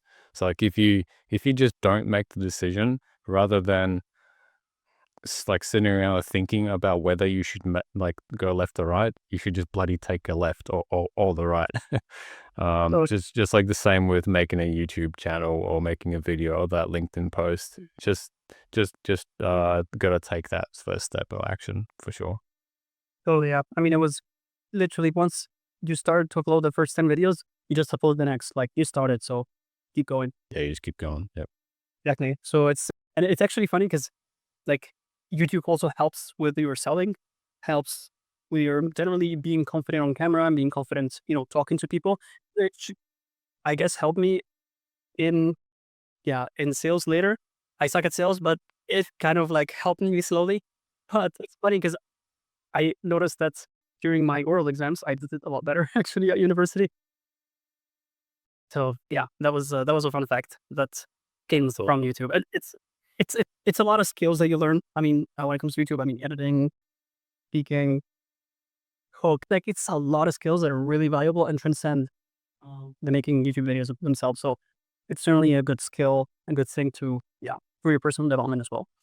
Yeah, you bring up a very excellent point. I never thought about it because you learn how to speak better and present yourself better and look at the camera, for example, which is sort of like making eye contact with a person. And that's pretty, I'd say those skills then are transferable to then sales. So then when you guys, most of the people in here are probably watching this video because they just want to get the first lead or first client. And, probably making a YouTube video. And it seems like you're getting, from what I hear here, is you're getting most of them through YouTube currently. You might maybe say something more about that in a sec. But yeah, certainly then once you get your first client, the thing you got to do after that is close them. And if you're not confident because you haven't like talked to, on camera or something like, and you jump on a Google Meet with someone, which is probably our most common ground to meet on usually these days, if it's not like Zoom, but then it'll be pretty hard to close them, honestly. It's not the easiest skill. But anyway, that's a skill to the future. It's a thing to worry about later when you guys get to it. For now, I'm curious about your YouTube channel, like, do you have like an average amount of people you get to see a week, like pop into your calendar and you talk through that, or? Yeah. I mean, I think it's been like 4 or 5 months now that I'm kind of publishing. May, so like I think it was month 3 probably. I started to get people, so business owners that were interested to talk to me about what they have. And the funny thing is that those business owners would book a call with me and they will never show up. Right. Which it's amazing. I mean, we got someone to work, Yeah. but now I'm faced with the next issue of like, how do I make sure that they actually show up?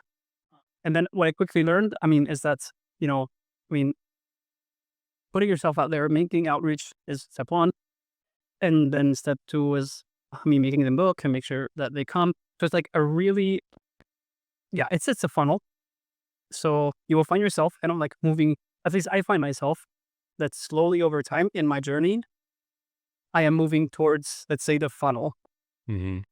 the end of the funnel. So, and you keep improving, which is what you want to see. I mean, it's not going to be, you get the lead and boom, it's done. You get the lead and there's a lot of skills that go, let's say, in between to nurturing the leads and then kind of like closing them. But to your question, so I started to see some success, I think, month 3, which I, to be honest, did not expect. I mean, rationally did not expect, but emotionally I was like, oh man, finally I couldn't, I waited so long, made so much effort. Because, again, like YouTube takes some time. So emotionally, it was good. And it's kept me going. So it was really good to see that initial first, let's say, successes. It started to be a bit sporadic. So like maybe 1 lead a month. And then like the month after was like maybe 2 leads. And then I guess last month it was actually 1 per week. So 1 person coming in per week that is interested to talk about, how to implement voice AI into their business. Cool. Why is a little slow? It's not working as well. Like views, everything, pretty much subscribers. I think it's the seasonality. We discussed this a little bit. It's a crazy time right now. Everyone's feeling it. It's like you're talking to the wind currently. It feels like with YouTube videos. It's by the way, just for clarification, it's like August, July time right now that we're recording this video. It has been really quiet on YouTube. I think everyone's out on holidays. Yeah. So I mean, people have their headsets where, I mean, it's natural. Yeah. Yeah. I would say, like, when it comes to leads, it's starting to be a bit more, let's say, consistent and hopefully more over time. Awesome. Great to hear. So we've mainly been doing YouTube, and thanks for sharing all those insights. I think your journey's been actually quite quick, I'd say.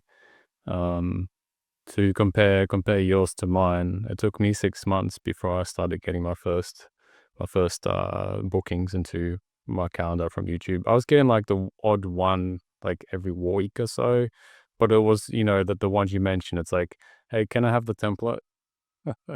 Like a guy literally jumped on and he's like, give me template. Like that was it. And there was no hi, there was no like hello, there was no like, there's no lube, just straight in. I was like, okay, $200. He's like, what? Yeah, $200. He's like, no, thank you. And he just left. I was like, all right. There you go. It's good to hear, man. It's like two months in, you started seeing leads. 3 months in, you started getting some business owners. And I think over time, like you're probably like 5 6 months now, so you're probably seeing a bit more. But yeah, that's great. That answers pretty much the questions about how to get leads, I think, from your end. From my eyes, you're mainly focusing on YouTube. Is there anything else you want to share on, like maybe any other tips for people on how to get leads? Maybe any other way that's worked for you? Actually, one point I wanted to hook up on that you mentioned, as it is a Q6 months. It's actually really sobering to hear that, someone like you, like with a, big important presence, it took them 6 months. I mean, it's sobering and sets the expectation clear. I think it's good to kind of like hear it over and over again. On the leads question, so any other tips? Mhm. So along the way, I mean, I've been testing and trialing with a cold email. And Calls email. Okay. yeah, I mean, bear in mind, I'm super new to this. I mean, I'm generally super new to marketing, sales, putting myself out there. I come from a product background, so like more on the how do we build something, Gotcha. that costs love. Not really how do we put it in front of the people On and how top do we of market it. people. So exactly, and I quickly realized that it's the most important thing actually, like the, how do you say it in English? The blood life of a business? Yeah, I think maybe I'm butchering it.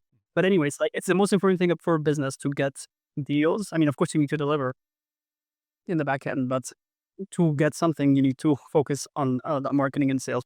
And it would be good to take that really seriously from the get-go. Right. I mean, it's great to actually, it's essential that you have a clear technical foundation. You understand what is this technology capable of, what are the use cases, or the people that it could help. But once you have that, 20% that gets you 80% of the results, then you need to jump right in and focus on sales and marketing. I mean, I've actually, like over the past, I think 2-3 months, I've only done that. I've become rusty on the, let's say, technicals. Now that I land my first clients, I mean, I am revisiting and reviewing everything technical. Now it's time to deliver. Mm. But you need to focus, especially if you're like me, like you don't have a background in sales marketing. It's essential that you put your head there. Is there some kind of resources that you think would help with learning this stuff that maybe's helped you along the way? Yeah, I mean, your community has been really my core. So that's where I got everything. I mean, also having access to you and Giannis regularly in the league community, like, yeah, I think that is the core. Like everything generally, the advice and the expertise came from there, and perhaps like, I don't know, evolved a little bit. So, Right. Any like books or anything like that? oh, books. Oh yeah, sure. I mean, I wasn't really aware of Alex Ramon. He's super famous. Yeah.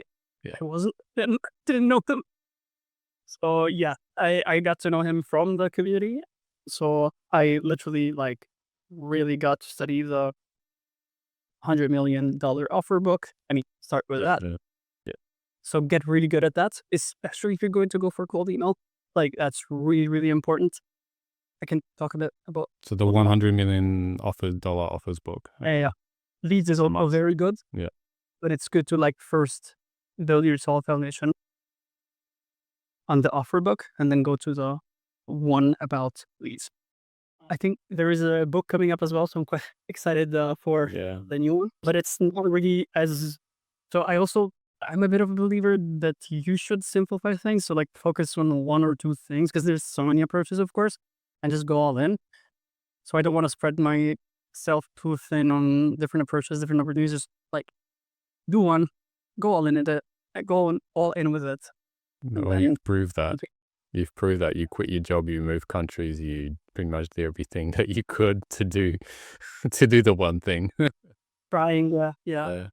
Well, the way I also see it is that, I mean, those are my two levers. One is inbound and one is outbound. And I want to always have an inbound and an outbound channel at all times for my business. So, Makes sense. I mean, I pick cold email for now.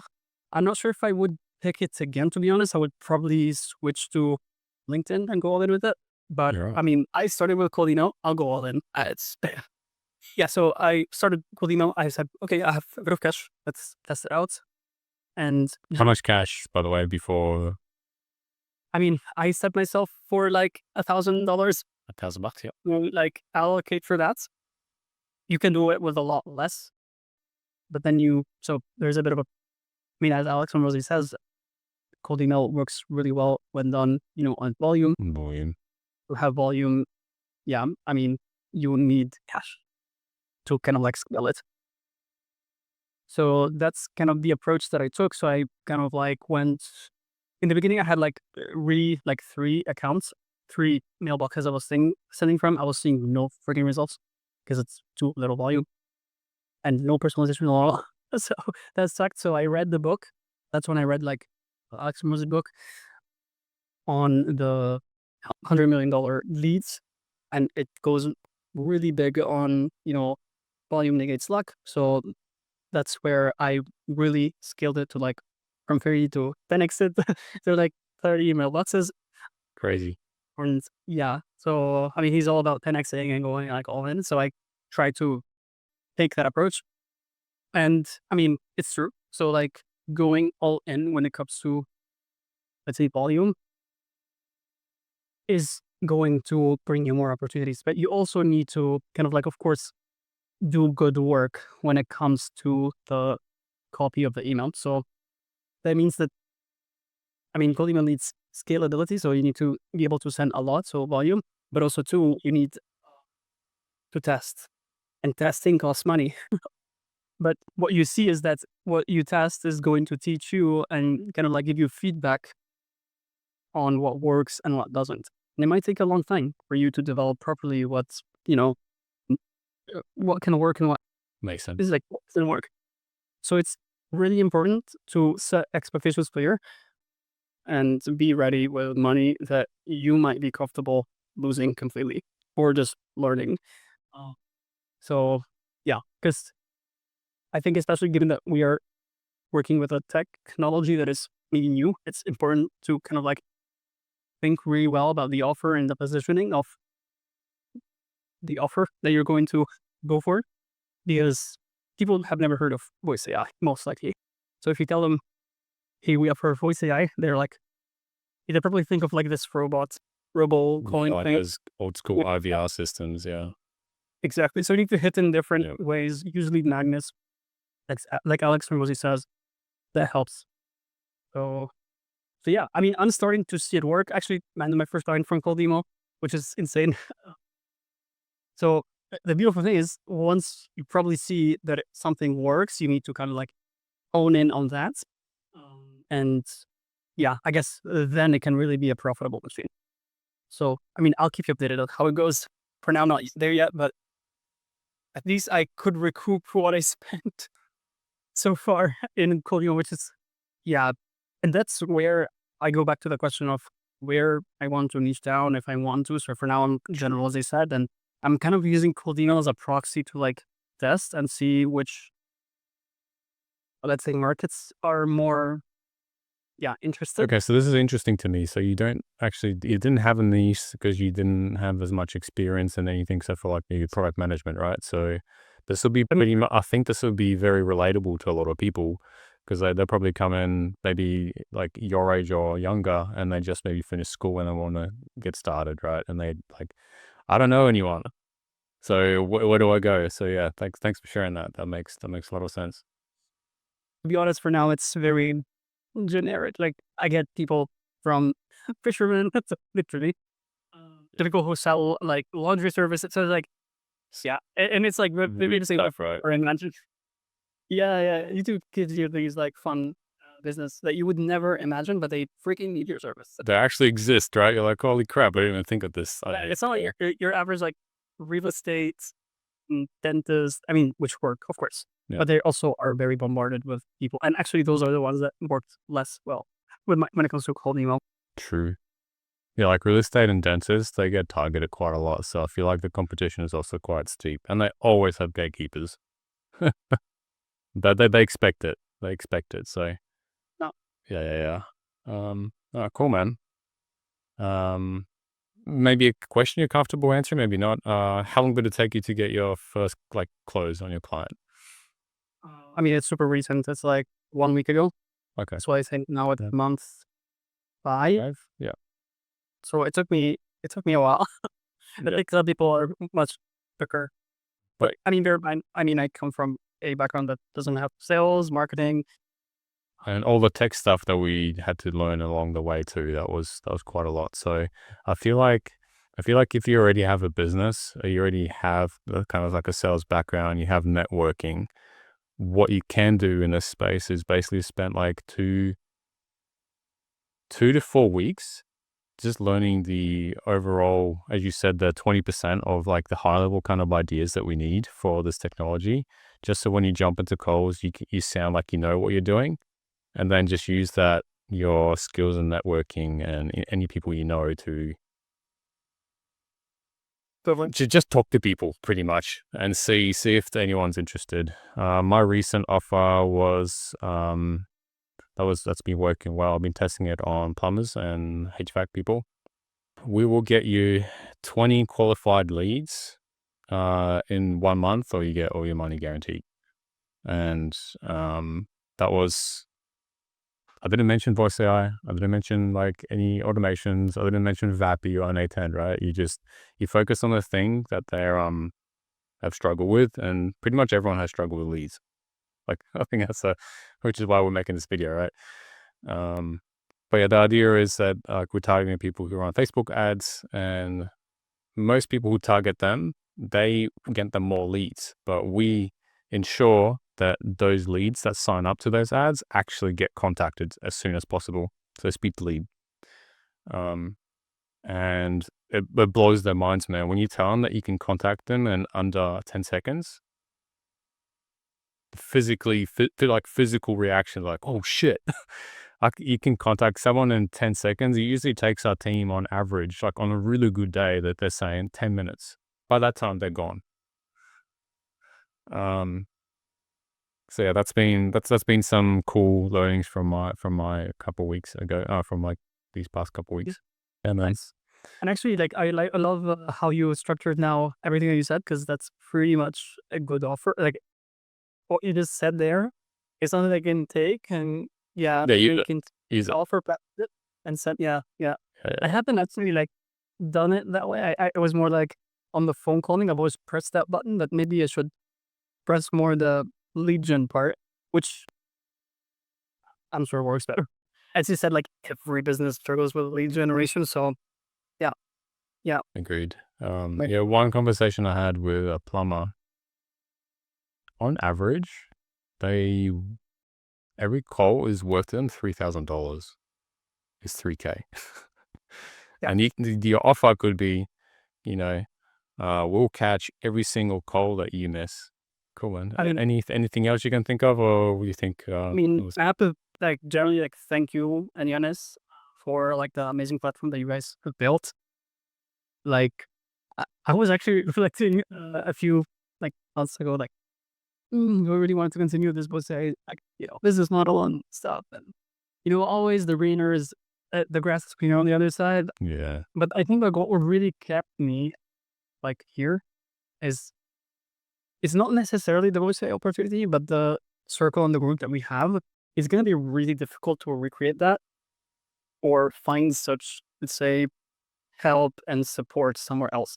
So I'm not necessarily in love with the opportunity. I mean, I love what I do much more than what I was doing before. But I love the community and the circle, like the friendships that are being made. I mean, the fact that we also met in person, we should do that more. That's up. Yeah, we should. Yeah. Like that is something that is difficult to recreate. And certainly the community feels more like family, friends, sort of type of thing, right? That's what I'm feeling too. So, yeah, man, So, I appreciate you and the hard work that you put in. Because I don't know how to phrase it. There's a lot of people that join and they go, "Oh shit, I actually got to go into N810 and press a button. I actually got to think a little bit. Nah, I'm not for me. I just quit." But you've gone past that little like step. You've gone into another step. You've definitely been into many a valley of despairs, like then and then jumped out of them. So, yeah, that's brave in itself, I think. it's fun knowing that these are skills that go on, like and repeatable and transferable. It just makes sense. Like probably fix my job that would be replaced now. So it's a good way to future proof myself as well. So Yeah, I think we're in a good spot, man. All right, appreciate you and have a good day, man. anytime. Bye. Thank you, Henry.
and sales calls. Beautiful. Like she paid me a month, and where I'm getting most of the clients through now.